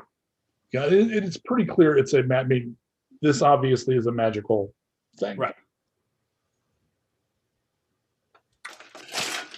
I'm gonna trot up to Nevad. He's not aware of it at all. Obviously, he's just walking along. Hey man. Hey, how's it going? Thanks for coming. Do me a favor. Look in the reflection of the glass. Tell me what you see. Okay. So, to the point of view of the goblin, both faces turn to look at each other, because the one in the figure, the mirror would turn to look at Nevad as Nevad turns to look at it. Right. When they make eye contact, all the glass blows. So there's that very mid 80s supernatural thriller, down the street. Hardcore Lopan action right there. For sure, yeah. It was him, definitely. Oh, Nevad saw it too? Just that long, and then the glass all broke. Fuck! I hit the ground. I think we all do, actually. And so, Erik, you just stand there, right? I was getting this sort of impassive, like the glass just lands on you. Yeah, I don't even really notice. Shit, I'm sorry. I didn't know that would happen. Yeah, it's getting worse. We got to get to the carnival soon. I need a notice check from Torg. You need 2 6s to notice this, but if you do, it'll be interesting. Oof, we'll see. It's possible. Yeah, It's possible. it's always possible. Alright. You get all 6s. Here we go. Bah, humbug. 1 Just one. 6. With the 1 6, I'm going to give you that something about what just happened isn't sitting right with you, but you can't figure out what it is. So something's nagging. I'm gonna get up and start brushing the glass off. Maybe. Yeah. So there's Okay. the cascade of broken glass. Yeah. Did you see it? I'm only talking in a bot. I'm like ignoring. Oh, everything else. sorry. I mean, it exploded. In the glass, in the reflection. We were looking at each other briefly, Okay, and then cool. the glass exploded. All right, so you saw it. Yeah, That's the thing that's coming for you, man. I know. It's the thing that I've been dealing with for a while. I thought it was me, but it's not me. No. Okay. All right. So from here on out, don't look at any glass. Don't make me look at glass. I You didn't know said it was- look at the glass. I know it was gonna happen, man. Look, some shit's gonna go down when you look in those mirrors. We can't blow it out here. It has to be. We have to save whatever happened there for the mirrors, okay? Okay. I'm sorry. I didn't know that was gonna happen. I Okay. apologize. I'm sorry. Everybody else, I'm also sorry to you guys as well, but primarily him.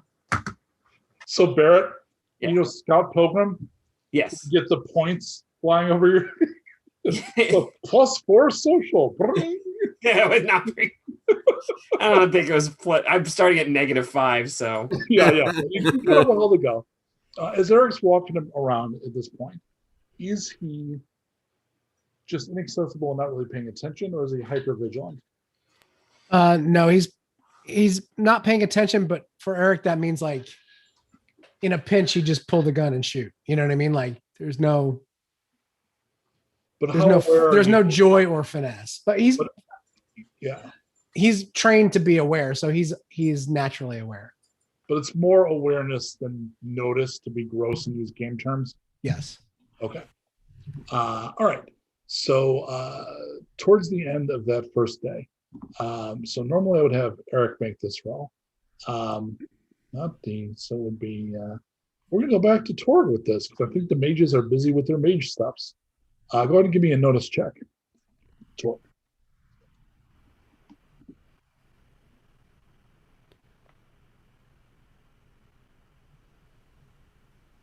I couldn't see what that puppy was. Oh, it's a 3. Okay. Okay. That probably wasn't important. You find a place. Bad. You find a place to rest. That night, I need a D6 from Danielle, please. A D6. Just one. Did it go? there we go. Oh, Okay, I need someone. Mike, roll a D4 for me. I know technically it's not nuked rules. I just need a D4. Okay. So then I need Erik to make a notice check. All righty. Where's my notice? 6.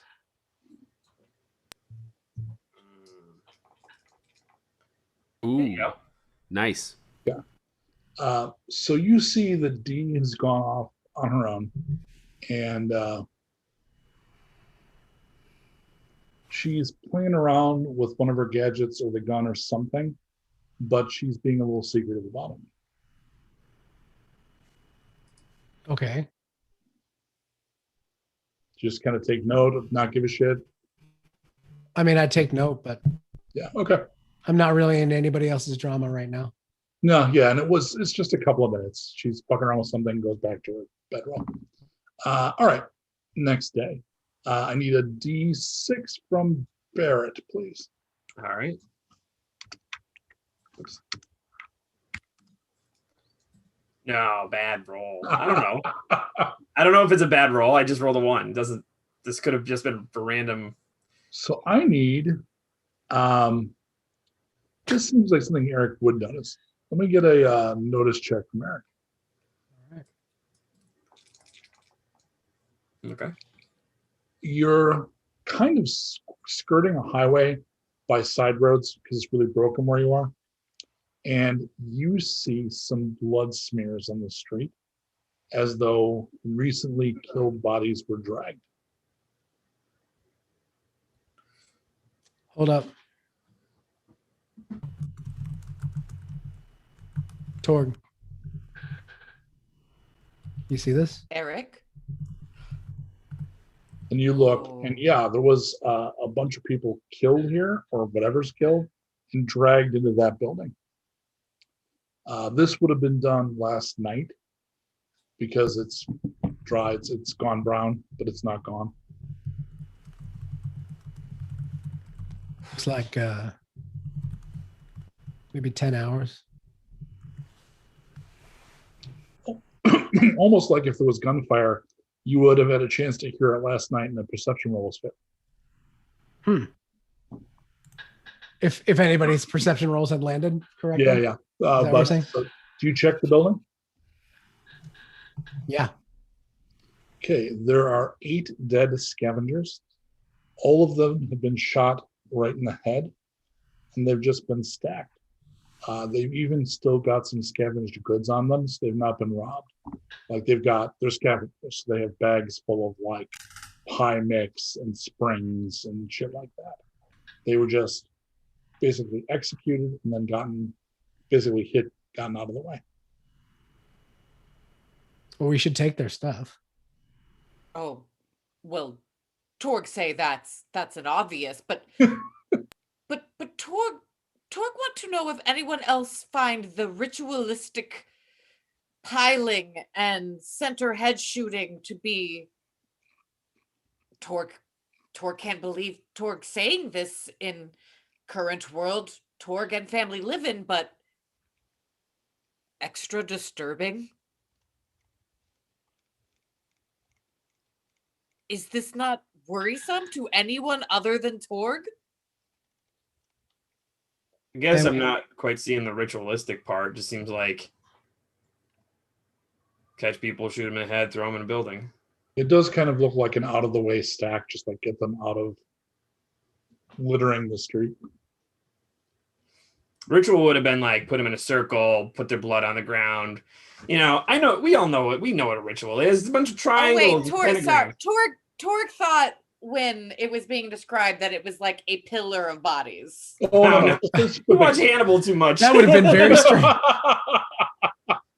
No, it's or arranged in a beautiful daisy pattern and right. It's our what's thing from Westworld that never lands, where they're like that weird chimera of stacks. Right. Yeah. Never mind. No, it's ignore what Torg said. Torg thought it was like a neatly stacked like tower of bodies with precise like The only thing unusual is somebody very skilled shot them. Okay. All right, then ignore what I just said. It didn't happen. Do I know what this is just by looking at it? No. I mean, you know a few people good enough with guns to do that, and you're one of them. But this is not distinctive enough to be like, oh, this is Colorado Pete, or like, no, it's just somebody that wanted it quick and had this. All right, listen, I'm not saying that it is Colorado Pete. I'm just saying it could be Colorado. You're saying it's not. It's not Colorado Pete. Where were you? Where did you walk off last night? Or did you stay at camp? I just, I know you're really good with a gun. You think it was me? I think maybe. I don't know. Hold on now. Man, are you thinking? If I No way wanted it you could have dead, you'd been- be dead already. All right. I was not looking for a fight. I was looking for an explanation. Jesus. Torg just want everyone to calm down. I'm fine. I'm fucking fine. Now, obviously, it is odd that whoever shoot in head pile of bodies not take pile of bodies goods and services off of body. That is weird. So if Erik not know and Torg can't think of anyone, has anyone run into somebody who just kill without scavenge? Or maybe this was a hired hit. Mike Nystul. Yeah. Where are we? Like, how far along are we between the Shire and the Carnival? Halfway. Can you call up the map, Colt?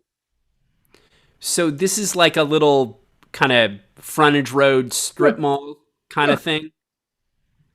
Like, it's not really part of a town. So the only thing remarkable about any of that is it is probably the most obvious way you would go to go between those 2 points. Okay. All right. I'm just going to throw this out there. These people were probably... Okay, here's my guess. I don't like where it's going, but these people are bandits. They were waiting here to catch people as they were going down the road. Somebody came along, shot them, moved their bodies, hoping we didn't see them, because they want us to make it to the next thing. Either that, or your buddy Erik came up, saw these bandits, shot him in the head, and came back to camp because I'm trying to telling save you. our lives. Look, man, no, I'm saying you might have done a solid by us. I didn't. Okay, well, that was wrong. So I don't like this guess, but I think somebody wanted us to make it to the next thing. So either they're a friend or they're an enemy who really wants us so bad they're willing to kill 6 people to do it. But who knows where... When I say we, I mean you guys. I haven't done anything to anybody. But who even knows we're going here? It's like this is kind of an impromptu walkabout to go do my surgery thing. Is it? What do you mean? I mean, whose idea was it? It was Gordon's. Uh-huh. Well, Gordon wouldn't set us up. He spent way too much time trying to make us Gordon's innocent. idea. I'm Like, you know, you guys, I don't think you understand how much noise you've been making for the past year. I don't think you understand, like, but the Shire almost got blown up by a tank because of the stupid shit you did. I mean, it's fine. It's fine. Bad things were going to happen regardless. But, like, did you just go out and only make friends? Is that really what you think? What if it Oh was no, we made a. we thought? What if some of us did think we were out making friends? What if some of us did accidentally shoot most of those prospective friends or killed them from very close distances? What of it? I don't know. All I'm saying is we just gotta keep our eyes open. We still need to go to this place regardless. If someone's trying to kill you guys, then I don't know. You apparently do really well when you do fight, and I'm not bad. So we'll just mess them up. They're making a mistake if they're trying to ambush us. We done? Yeah, I'm done. I just wanted to put out an idea there what we were dealing with. All right. That sounds like a crossfade between. Oh, I'm sorry. It's that thing about. Oh yeah, I was gonna say while Keb is talking, just because I have a inkling, I'm gonna look in some glass. Is there any glass around? Yeah, of course. Okay, I'm gonna look in a reflective surface and see what I can see. Just told you not to do that. Just roll 4 dice for me. Roll 4 dice. Yeah, 4 dice in Nuked is Got a it. default when you need to make a roll, but you don't necessarily have a key skill. Oh hey. I got it. I got some numbers. I don't know what I'm going for. So you look in the glass. He appears, he's very faint. For the first time since you've seen him, he reminds you of someone other than yourself, but you can't put your finger on who that would be. Okay. So it's not just looking at a reflection of you with horns, like it was a cheap parlor trick. It's there's somebody there. You can't quite figure out who that is. Taking on a slightly other look. Yeah. Okay. We're going to go ahead to the crossfade then as you're approaching the carnival. Okay. And it's late afternoon. The sky, despite that it's not quite twilight, is fairly dark because of cloud cover. And it's always pretty dark here, which those of you who've been here before know. It has kind of a perma twilight effect to it. As you approach, if you've not been here, well, if you have been here, the place is, it has a strangeness, a tangible strangeness to it. In Nuked, there are rad zones, there are bio zones, there are wild zones.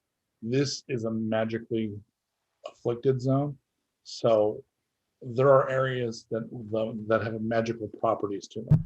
There's some areas where the dead rise. There's some areas that are like ley lines where magic's very powerful. There are areas where it's good to be a medium and you can actually speak to the dead or try to, or you think you can. This one seemed to be about using divination magic and the reflections and the shadows that are here. The result for those of you who are not magic sensitive is it's just creepy as fuck, right? So all the shadows are extra long and deep. Everything looks like they went and had, Tim Burton redesign everything. So the angles are all wrong.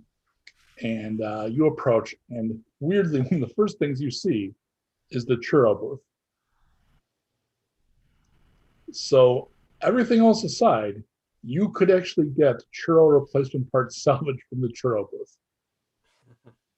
Because the boys back home have been having trouble with your churro machine. So will you pay any attention to that? Might be the one. Will you go in and this might be the one thing that might snap Erik out of his funk. Right, like the reflected light of the churro sign. Okay, so you go churro parts. You strip some churro parts, throw them in a bag. Extra stuff for the machinery. And in the back to the right, there is a hall of mirrors. Oh, God. Okay, Keb. I take the box cutter out of my pocket and I just start flipping it around in my hand. Not flipping it in a cool way, but just rotating it in my palm, just nervously. When you pull it out, it's actually glowing like a fantasy magic weapon. Oh, God. Oh, man. Come on. It's like a +2 box cutter here. All right. Well, let's do it if we're going to do it. Or want to know, is there actual plan? What exactly are y'all expecting to happen? Torg want to know what actual plan is, or is plan just no plan? No. What plan? There's a plan. Okay. So he and I are gonna go in that building. We're gonna do some magic stuff. We're going to find the ethereal connection between his spiritual form and the spiritual form of this rider, right? Whatever's riding on him and behind him.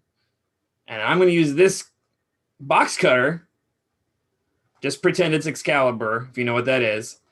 I'm going to chop the ley line, severing the connection so that he can return to his body and the rider goes flying off. And you guys stand outside and hope nothing bad happens. I don't know if we're totally official, but as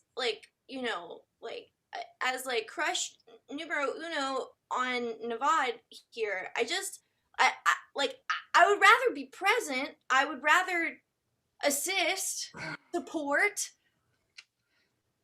Also, we've all been at this together the whole time. Like, it doesn't make sense to split up now. Okay, well, we're not really splitting up. We're going through a door, and then we're going to come back out of the door. You're going to be like no more than 50 feet away from us at any point. Oh, no, my head. So... Okay, so you just want us to wait. Yeah, because, I mean, here's the thing. Nevada and I have been in this thing before, and it's not fun. It's not actually a fun house full of mirrors. It is a hellscape that could tear your brain out. If you go in, I'm sorry, y'all can't handle it. Nevada and I barely came out. Nevada came out with a demon attached to his head. So I don't recommend it. If you want to go, fine. Come on in. But That don't expect to come out the explains why same. we became fuckable. Oh my god. What? Jesus. Keb came out dead. Yeah. Yeah, I died. I was dead for a while. Hmm. It's not great. You know, you'd think that being all magical and spiritual, there'd be like Valhalla or Vishnu or some nice paradise or even a hell. There's nothing.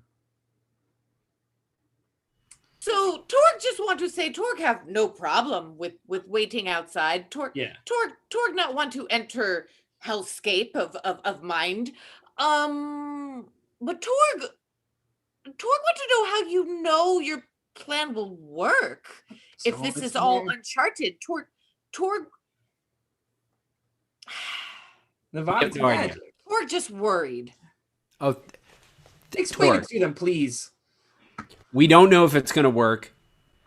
I thought when Gordon was first explaining it to me, I thought he was actually going to have to cut me with that thing, but it's like more like cutting magic stuff.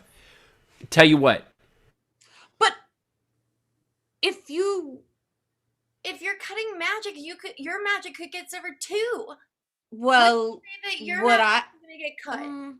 Torg not so much worried about that. Torg worried about if it severs but not destroys Ryder.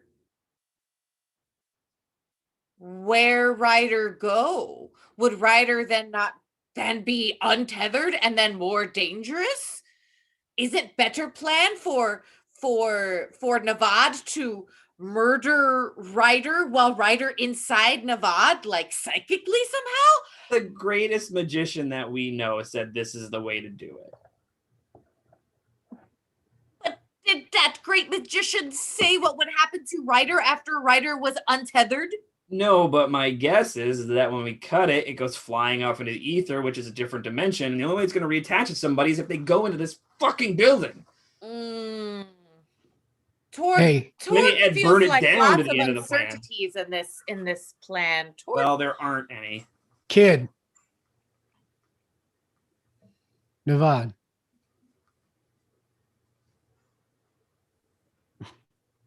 Who lost Scared the bottom stiff. to the time phantoms again? Very scared. There it is. No. What do you want to do?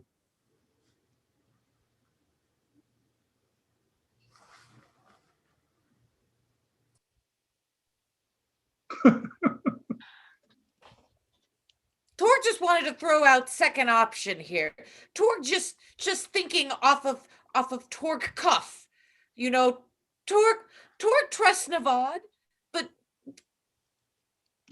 Torg want to say, regardless of what Navad choose, we should be ready to fight anything in case it go bad. Yeah. But if it goes bad, in the way I'm thinking it's going bad, the Rider's going to take over Navad, and you're going to have to fight him. So let's hope that doesn't happen. Look, the plan's going to work. I take it all back. No, the plan's going to work. The plan's going to work. I still Navad, haven't heard listen to Navad Torg. talk.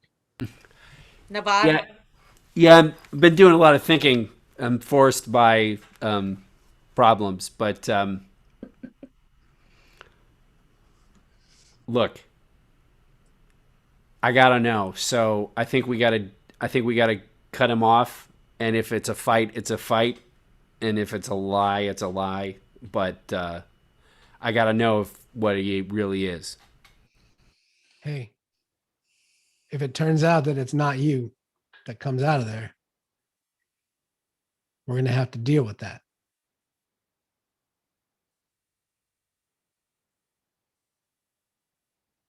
Oh. And I had a good run.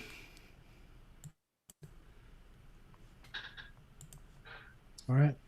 Yeah, let's do this.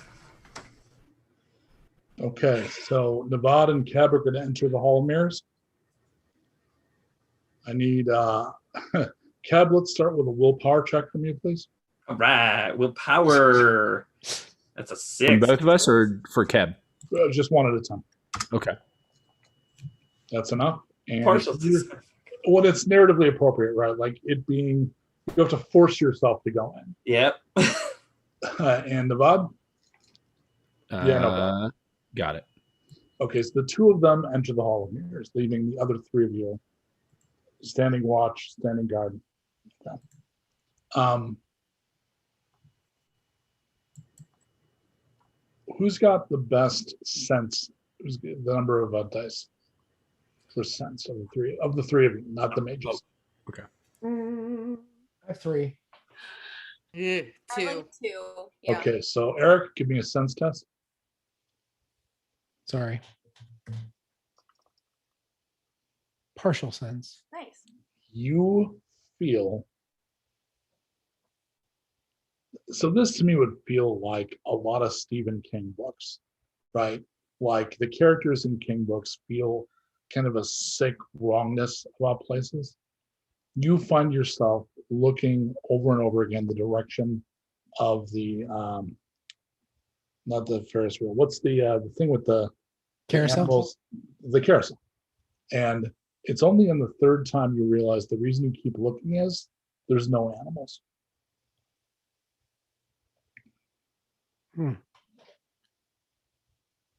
That's a hell of a thing. And another weirdness about that is the cars are there and the pillars, but the animal part that we wrapped around the seat is off. So it's just part of a saddle, and like where the feet would go is like the animal part had just walked away. Hey, take a look over there. So you don't see, because we didn't specify, there's nothing other than like broken down carousel. But you do hear from that direction like a, not quite metallic, but like somebody like banging cafeteria trays. Okay, so I'm going to pull Karen. Okay. That's a reasonable reaction. Either of you pull weapons? I'm gonna go ahead and get into my, like stance and just kind of hang out for a second. Okay.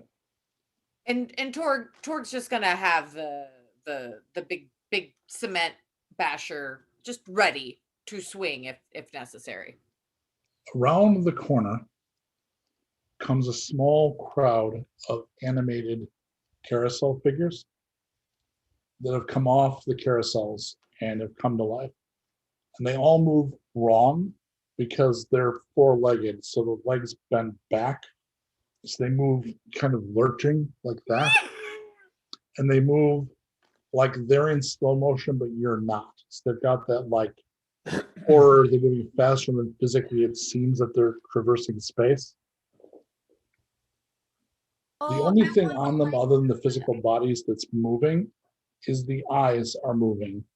And each of you feels that they're looking at you. I'm going to need a willpower save from D.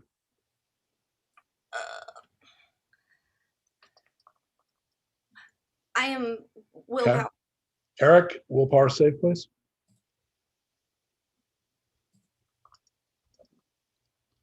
Partial. And partial's enough. And a willpower save from Torg.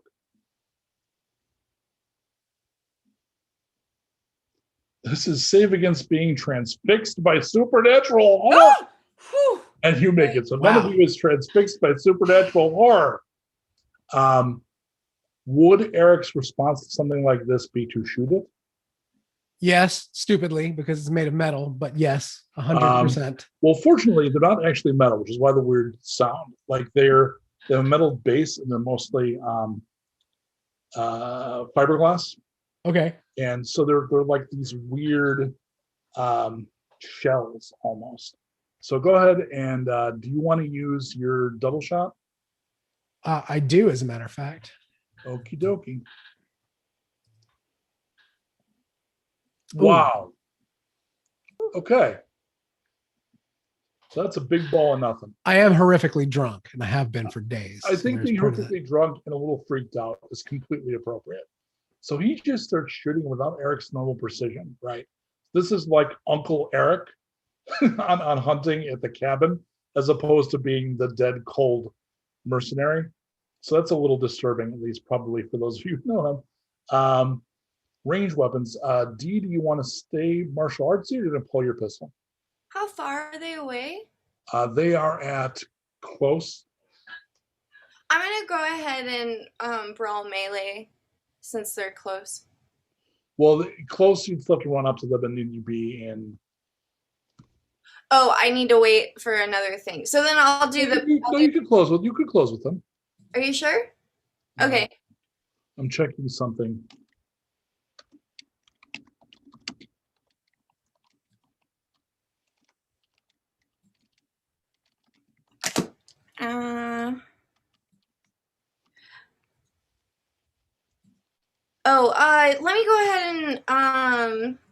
Let me go ahead and do pistol then. Do you want to use it on automatic? Yeah. Okay, so go ahead and roll your shoot. Okay. With partial. Okay, and with that, partial counts success. That's what auto does. Oh, okay. The downside, if you miss, they jam more easily because they're automatic, but that means you hit. So go ahead and roll your damage. Okay. Damage is the speed, right? Or the... It's on the damage thing in the lower right-hand corner under the weapons summary. Yep. It'll say damage. Oh, duh, silly me. Okay. Well. Okay. Fortunately, they're not real well armored. On the other hand, that didn't seem to do much damage to it. So you spray it with gunfire, and again, you're firing at a thing made of fiberglass, right? So you just open bullet holes in it. Okay. Torg, it looks like your weapon might be like a little better than like a thing poking little holes because you've got. Right. I have a question first. Are there any, like, since we're at a carnival? Yeah. I'm assuming there are like stalls everywhere. Absolutely. And that there's probably like large wooden poles sticking out of the ground and things like that. Yep. So would it be possible for Torg to like grab the largest, like heaviest wood pole closest to them in order to throw it, in order to like hopefully like back the whole line up? Do you know what I mean? Right. Like So, something large enough to like knock you them want all to do a back at cinematic once. action. So the way it would work is you make your roll, and if you get 2 6s, you do the ridiculous thing. Okay. If you don't make it, you do nothing. But that's my intention, though. Yeah, well, but it's the game choices. I To know, do but the is ridiculous- it possible? The whole point of the cinematic action rule is, as long as it's even vaguely plausible. Okay, you can great. direct the If channel. you Then I'm can gonna drive grab it, a you can massive- maybe do it. I'm gonna grab a massive pole out of the ground. I do need you to Torg make- grabs it, throws it over the head, and attempts to chuck it at them. I do need you to make a notice roll, though. Yes, okay. Which I'm pretty sure is, yep, okay.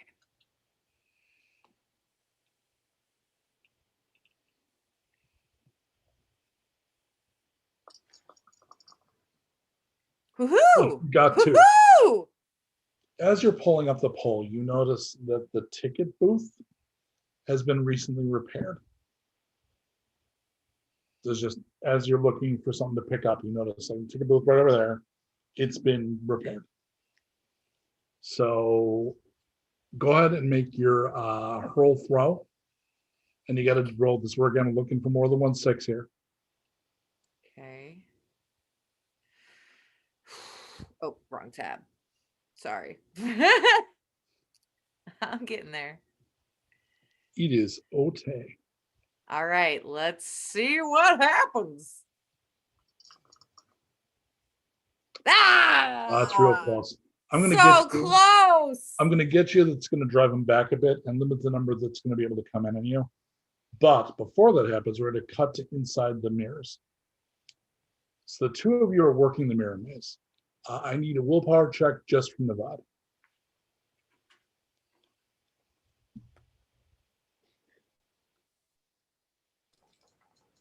I was rolling dice, and I got it.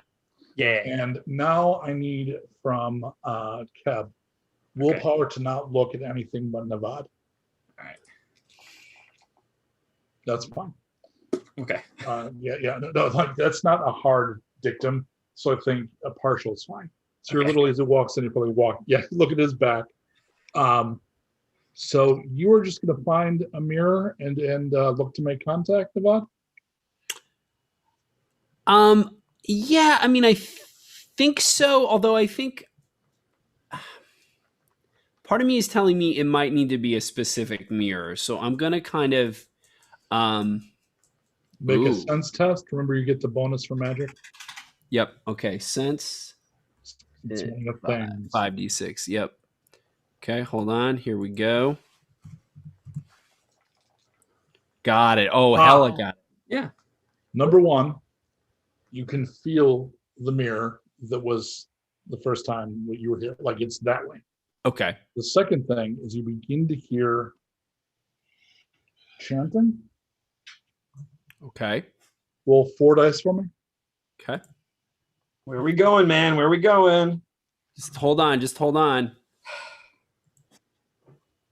Ooh, the dice roller froze on me. No. What's going on here? Make it go. I can't. Refresh. It might drop me out of the room. Oh, wow, it died for me too. Oh, interesting. We all lost it. 1 sec. Here I go. I'm typing it back in. I'm going to get this. Here we Okay. go. Coming in. You want 4 dice, you said? Yes, please.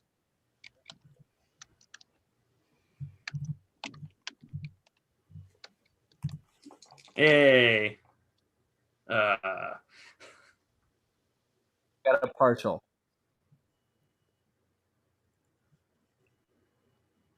Again, and you might get it if you hear it a little longer, but that's the thing where you can't place it, but you know you've heard it before. This is not new. This is a familiar sound. Okay. All right. Meanwhile, outside, I am going to come around, and only 2 are going to get to attack. One's going to attack Torg, and the other one is going to attack D. Torg. Complete miss. D. 1133. Complete miss. All right, Erik, you're next up. Is there anything hanging? Is there anything heavy in the air that might be above them? Roll a d6 just for random. Let's see if you. Sure. I don't think I can see the room, so you're gonna have to tell me. Oh no, I see it. 6. I got a 6. Why? Why? Yes. You mean you want a precariously poised sticky bun that you can drop with a good shot? Yes, I would like that. Yes, you absolutely can. There's a tilt-a-whirl sign that's in the wrong place at the right time. Sweet. So I'd like to sure shot that. Okay, so go ahead and roll, and all you're going to need is a 6. Because it's not like the chain's holding it or all that tough. And with the 2 5s, that's what sure shot does. So the 2 5s become a 6, that's a hit, and the sign falls and crushes 3 of the creatures. Sweet. All right, Torg, you want to swing your pole block thing, or you want to try something else? Something else? Yeah, bash tribe. Torg bash. Okay, go ahead.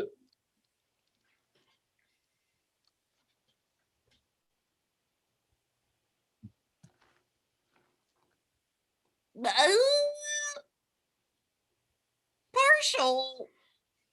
Okay, so roll your damage. It just means you're going to do half damage. And wait, is that a 3 or a 4? I know it's one of the two. It's 4. Okay.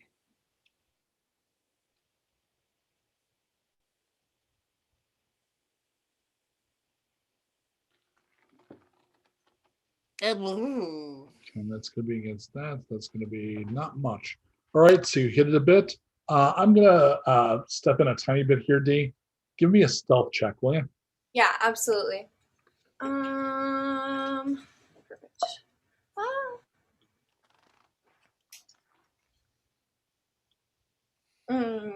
Not even a Okay. little bit. So I'm going to say that Erik, by definition, is too tightly focused to notice things like this because he's undergone significant trauma. On the other hand, Torg, give me a awareness check.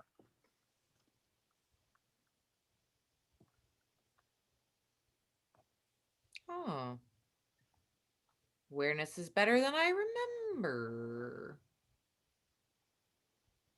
You got pretty good combat senses. There we go. And boom. Hey! D is sneaking away.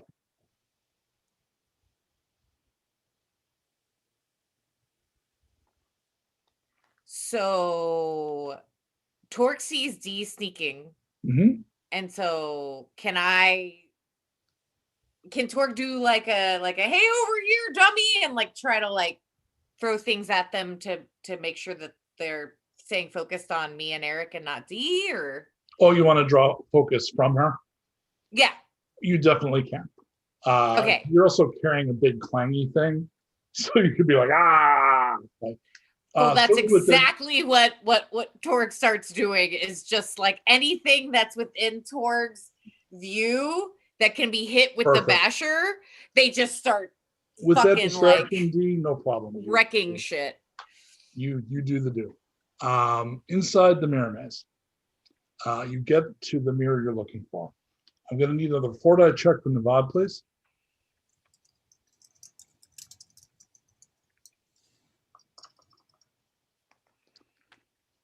So Got it. remember the patch of green in the desolation Yes. and the people there that use ritual magic? Yes. It's that kind of chant. Okay.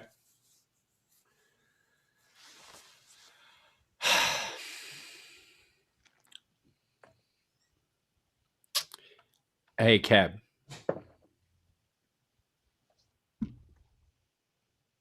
Hey, are you there, Keb? Hey. You're muted, Keb. Oh yeah, yeah. I'm here.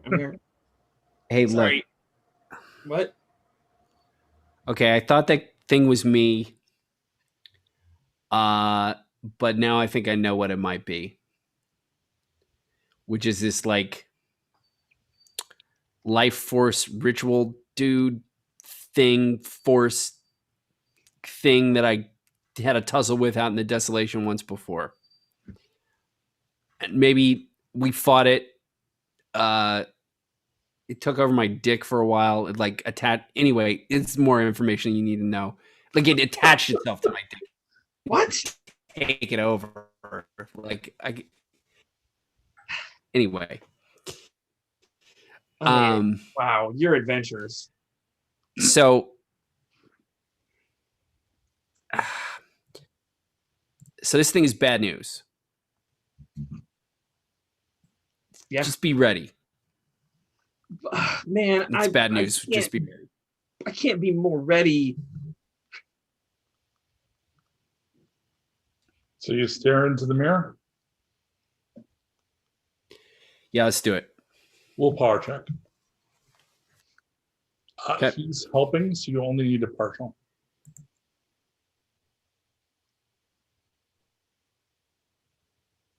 Oh, sweet.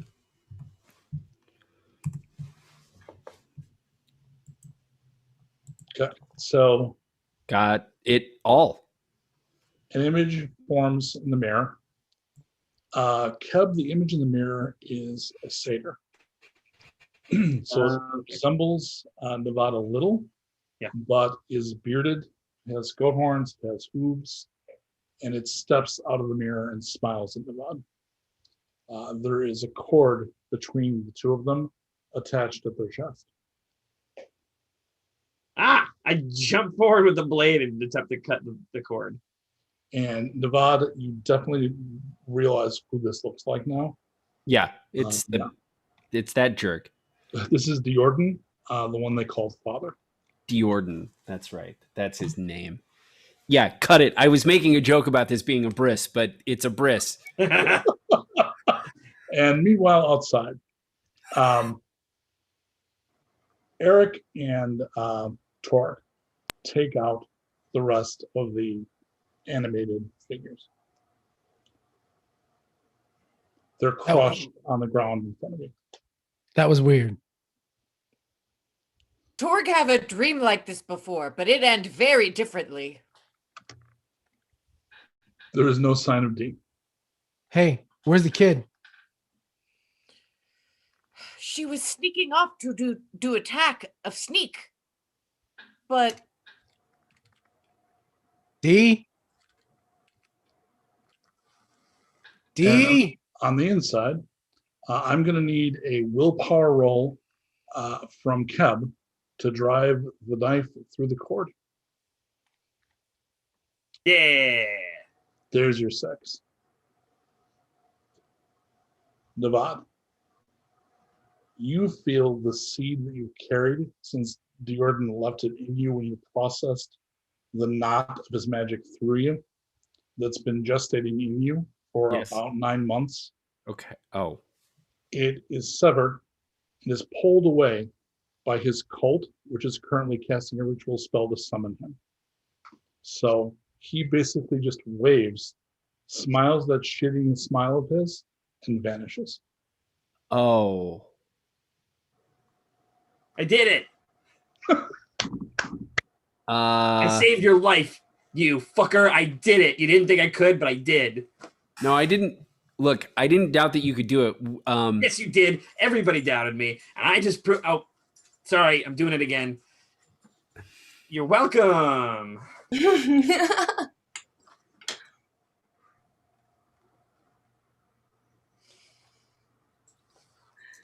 Thank you would be nice. Nothing? It's maybe bad. Oh, no, thank you. No, I'm saying thank you. Good. All right. Thank you. Thank you. Thank you. You're welcome. Can you hear me? Yes, I can hear you. Please stop Saying shouting in my thank you. face. Torg and Erik, I'm saying thank you. you hear, so this is a standard carnival, and they've got those bell-shaped like announcement speakers. Yeah. And over them Okay. comes a metallic female voice. We're going to need you to put down your weapons now. Who are you? We have your friends.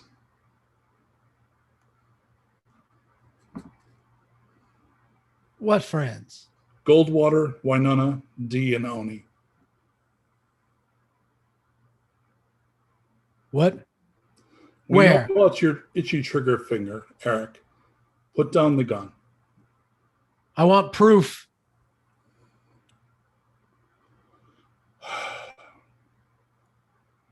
The door to the ticket booth opens, and D comes out holding a knife to D's throat.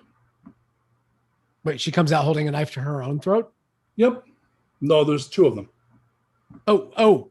So, M, they sent you out with D. They said they wanted proof. Take her.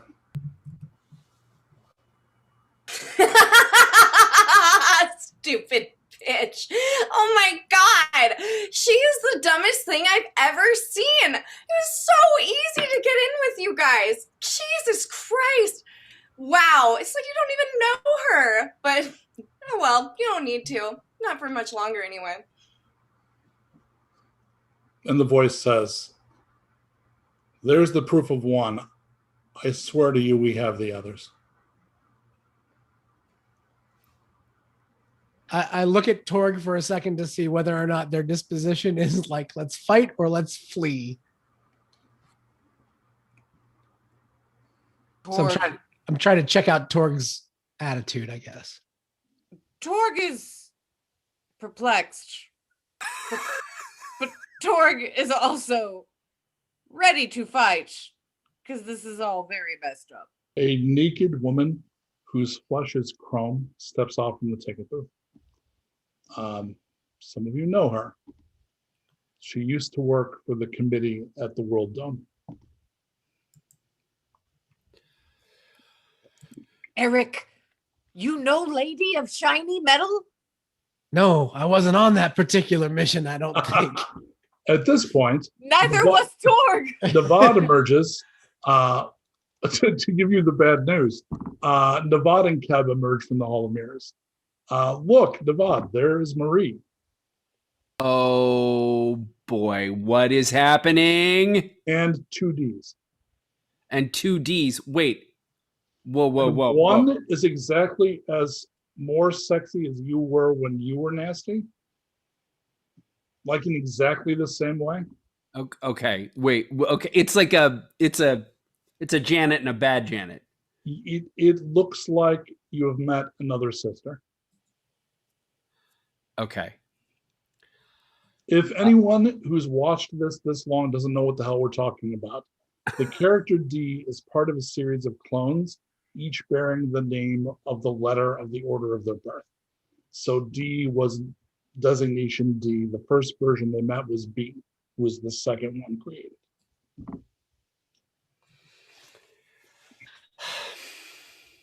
Zoinks.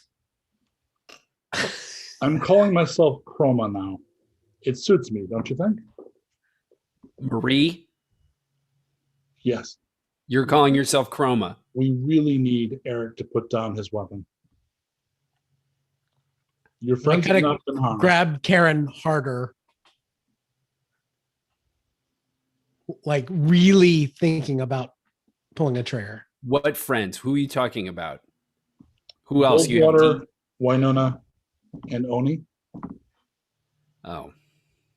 They are not here. We only took D with us.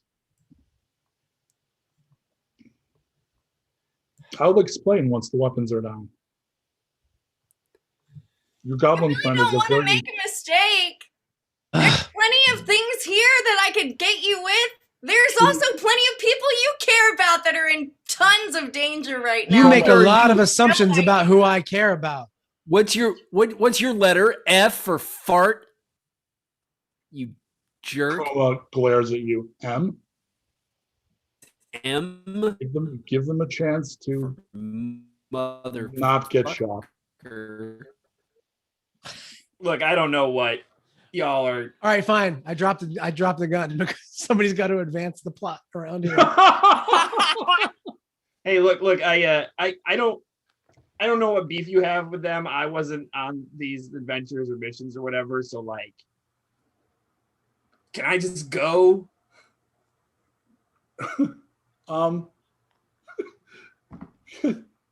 Chroma chuckles. Actually, yeah.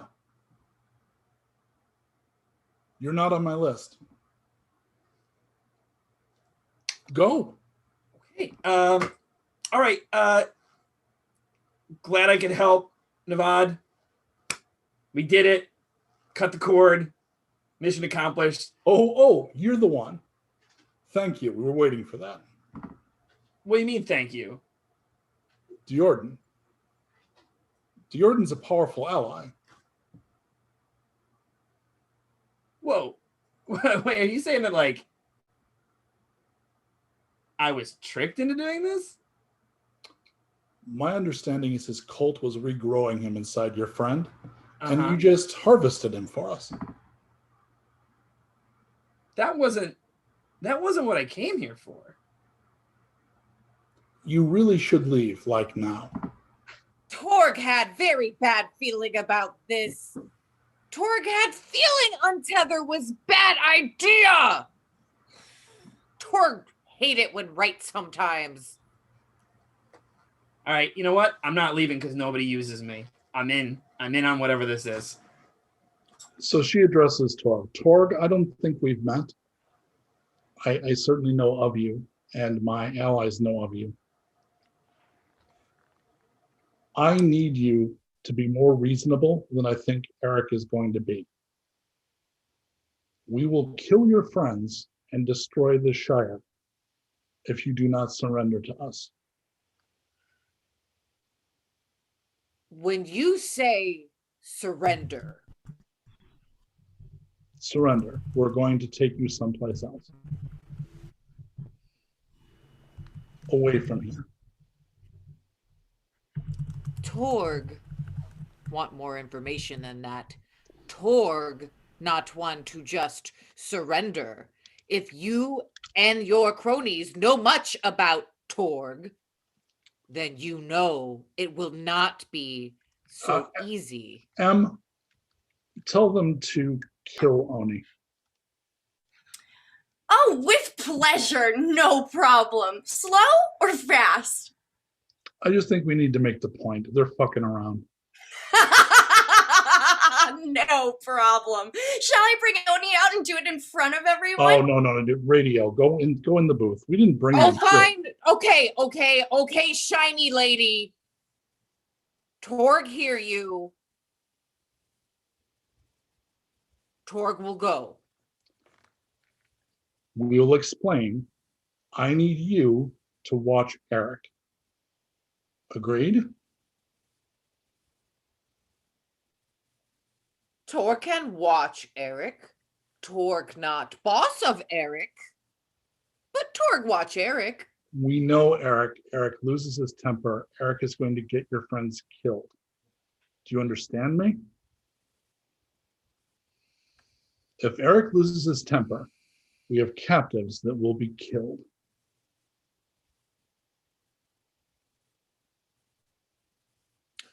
Torg will do best to control Erik. But Torg, no promise. So the expected test steps out of the ticket booth. It is a goblin who resembles Erik a little bit, except if he was like the cool big brother. So he's got like a leather jacket that's more stylish and a little less bright. He's got double pistols as opposed to a big weapon. He's got the beard, right? He's got to go. He's got to have the beard.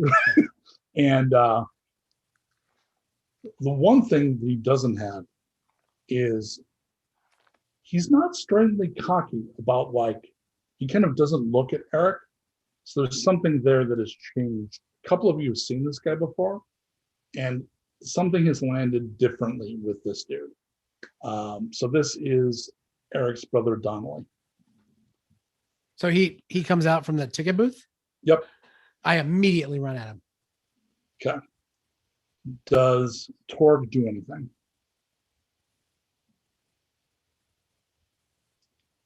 Sorry, tiny speakers were speaking in Torg ear when Erik spoke, so I missed what Erik did. He's rushing his brother. Rushing at them. Okay. Yep. Well, immediately, Torg reaches out to put hand on Erik before he can, so like, both of you roll farther. your speed dice. Let's see who acts first. I also rolled my speed dice to see if I can intervene here or no. No, because you have to take D inside right now to control D. She's partially drugged, but you have to be holding her. I got a 29. My speed. Okay, 29. Lower left side of the sheet. In a box. In a box. Oh, sorry. I was looking at my crib sheet. Oh, I'm sorry. I don't know where it is in the crib sheet. I forgot.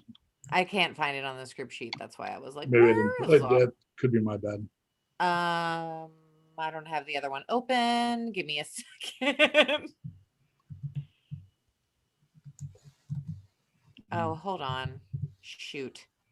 I'm going to assume it's around a 6. Roll 6 dice.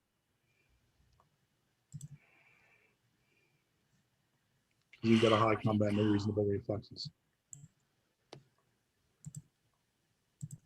Apologies. I'm having issues. I think it's 6. Yep. Okay. I'm just gonna go with 6. I'm pretty sure it's 6. All right, I think I'm about to lose y'all. Hold on, I've got to switch.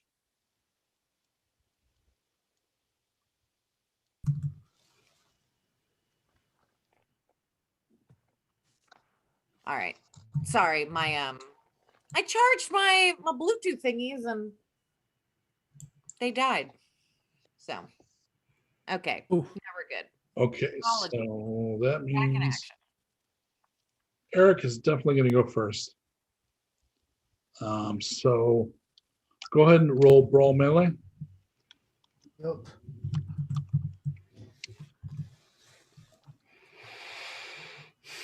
Partial. Oh, no, That's me. that was your roll. That's good. Okay, so go ahead and do unarmed damage. Ooh. I actually don't have a hand-to-hand. So go roll 2 dice. And then you'll have got him, of course. Because you do a little damage and you've got him. So Torg, he takes his brother to the ground, and I assume you're choking him out. Yeah, I'm slamming my hands on his, but I'm going much harder than I went at. Oh yeah. This is right. There's no gray area of what this is. Yeah. Torg, Chroma is looking pointedly at you. Can you do anything? I do my best to yank Erik off of him. Okay. So I would put that as a opposed strength test. Okay. So go ahead and make your strength roll first, and then we'll see if Erik. Okay. There's a chance, but so go ahead and roll your strength dice. Me or her? Torg. Yeah. Boom. 1 success. So Erik, you go ahead and roll your strength dice and see if you can do better than that. I cannot. So again, narratively, it seems to me plausible that you're doing your murderous best, but then your towering friend can just literally pull you up. Okay. I start thrashing at Torg. And I just look at Erik with a really, come on, friend. Is there like red rage madness in your eyes? Me? Yeah. Are you beyond like rational? I am, and I have a stabber. Okay. Okay. If it's okay with the player, I'm going to say that will be resolved as I see that as Torg can neutralize that situation. Okay. I can do more rolls, but I think narratively. No, it's fine. It's fine. Yeah, but I'm playing it out as. Oh, for sure. I mean, it seems to me like that Torg is aware, like that your friend's not really in control at this point. Right. And what I was gonna say next was actually that I take the stabby knifey thing that Erik has, and I make him release it, and then I just hold him close to me like a hug, not in like a threatening way, but in like I'm holding you back for your own good. Sort of. At this point, M takes D into the ticket booth and comes out. M, you come out with your boyfriend. Boyfriend is early middle age. His face is a maze of scars. He has one ruined eye. He wears blood-stained power armor, covered in spikes and wrapped in barbed wire. This is cursed.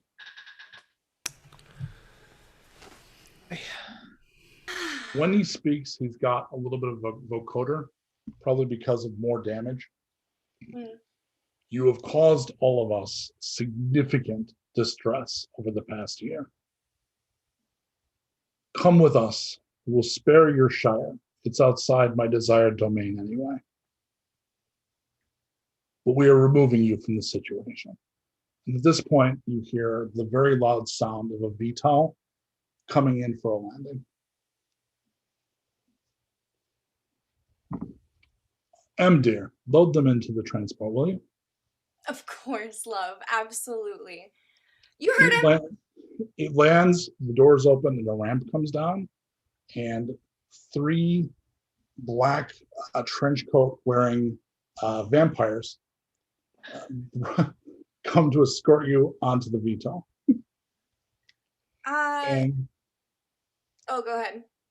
unless any of the PCs is going to take so Erik would, but Erik is being prevented. No, I'm being held in check now. Yeah, totally. Anybody who's not Erik, who doesn't have that option, but is trying to click it like madly.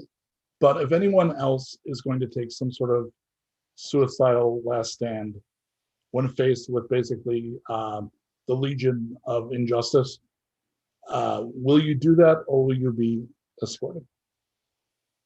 I'm not going to Oh, suicide attack anybody. Come on, dude. You can do it. No. Here's Hey, what I'm you gonna can do it. You can totally do this. No, I can't. Mike, I reconsidered while all this was going on, and I know I can't back out and be like, oh, just let me go again. But I'm gonna turn and run into the Hall of Mirrors. Um, and invite them to follow me. You start to go. Curse says out loud, well, the satyr appears next to him and says, let him go. So we will leave with you running into the hall to face your fears. And then the camera's going to pull back as basically the rest of the PCs are loaded into the vampires VTOL to be carried away. And we're going to call that the end of season 1. Wow. Whoa. All right. Cool. Well, this is going to be there's a lot of repercussions from this, obviously. We have a lot coming in season 2, and we'll be dealing with cleanup of this for quite a while. But I think at this point we're going to hand over to, was it going to be Mike? No, it's Shannon. I'm going to do it. Maybe it should be Mike. Maybe it should be Mike. My internet today has been terrible. These home repairs have really messed up my internet. But I don't have any of the info. Okay. Well, That's me. No. somebody scream out to me if it's not working. Am I working? Okay. It seems like I'm working right now. You're okay right now. Yeah, just okay, cool. Hey, thank you so much for sticking with Nuked for our entire first season. We did an amazing 22 episodes with a bunch of guests and a bunch of amazing people. As always, we want to thank our moderators, Qui-Gon Bowers, Tiger Stripe Moon, Andreas Fabus on the opening audio, as always, our chronicler, Brett Grimstad, and as always, our technical director, Colt Joyce. Okay, now, some of you are probably wondering, hey, what's going to happen with season 2? Well, we've got a whole bunch of amazing news. So, season 2 is going to kick off on May 4th of 2021. So coming up in just a little bit under 2 months, we'll be back into the story. That will be the beginning. But we've got another Nuked series coming up as well that is going to be on Mondays, every first and third Monday, called Tales of the Wasteland. And it's going to be other people, guests in the world of Nuked, but not our main characters. They're going to be playing with Mike. We've got some familiar faces from our guest pool from season 1 who just might be appearing in that very first episode of Tales of the Wasteland on Monday, May 3rd. Hey, can I give away that the title of that episode is Rescue Mission? Oh, okay. It's called Rescue Mission. It's not called Time Heist. They're going to go back in time. Anyway, so we've got some amazing guests who you've already seen. Nuked is going to move to Tuesdays, and we're going to be on the first 3 Tuesdays of every month. And so that's Nuked. Not only that, we have another great show coming up. We're going to be doing a show called A Bright Future, a Masks campaign, which is being GM'd by Mark Major, who plays Socket in some of the episodes of Nuked. Barrett will be joining that cast. It is based on the Powered by the Apocalypse game from Magpie called Masks, and it's all about angsty teen-ish superheroes doing teenish superhero stuff. Do I got that right, Barrett? I think that's right. That sounds right. Yeah, you got it. That's pretty much it. A lot about relationships and emotions while fighting monsters. Big feelings while fighting monsters.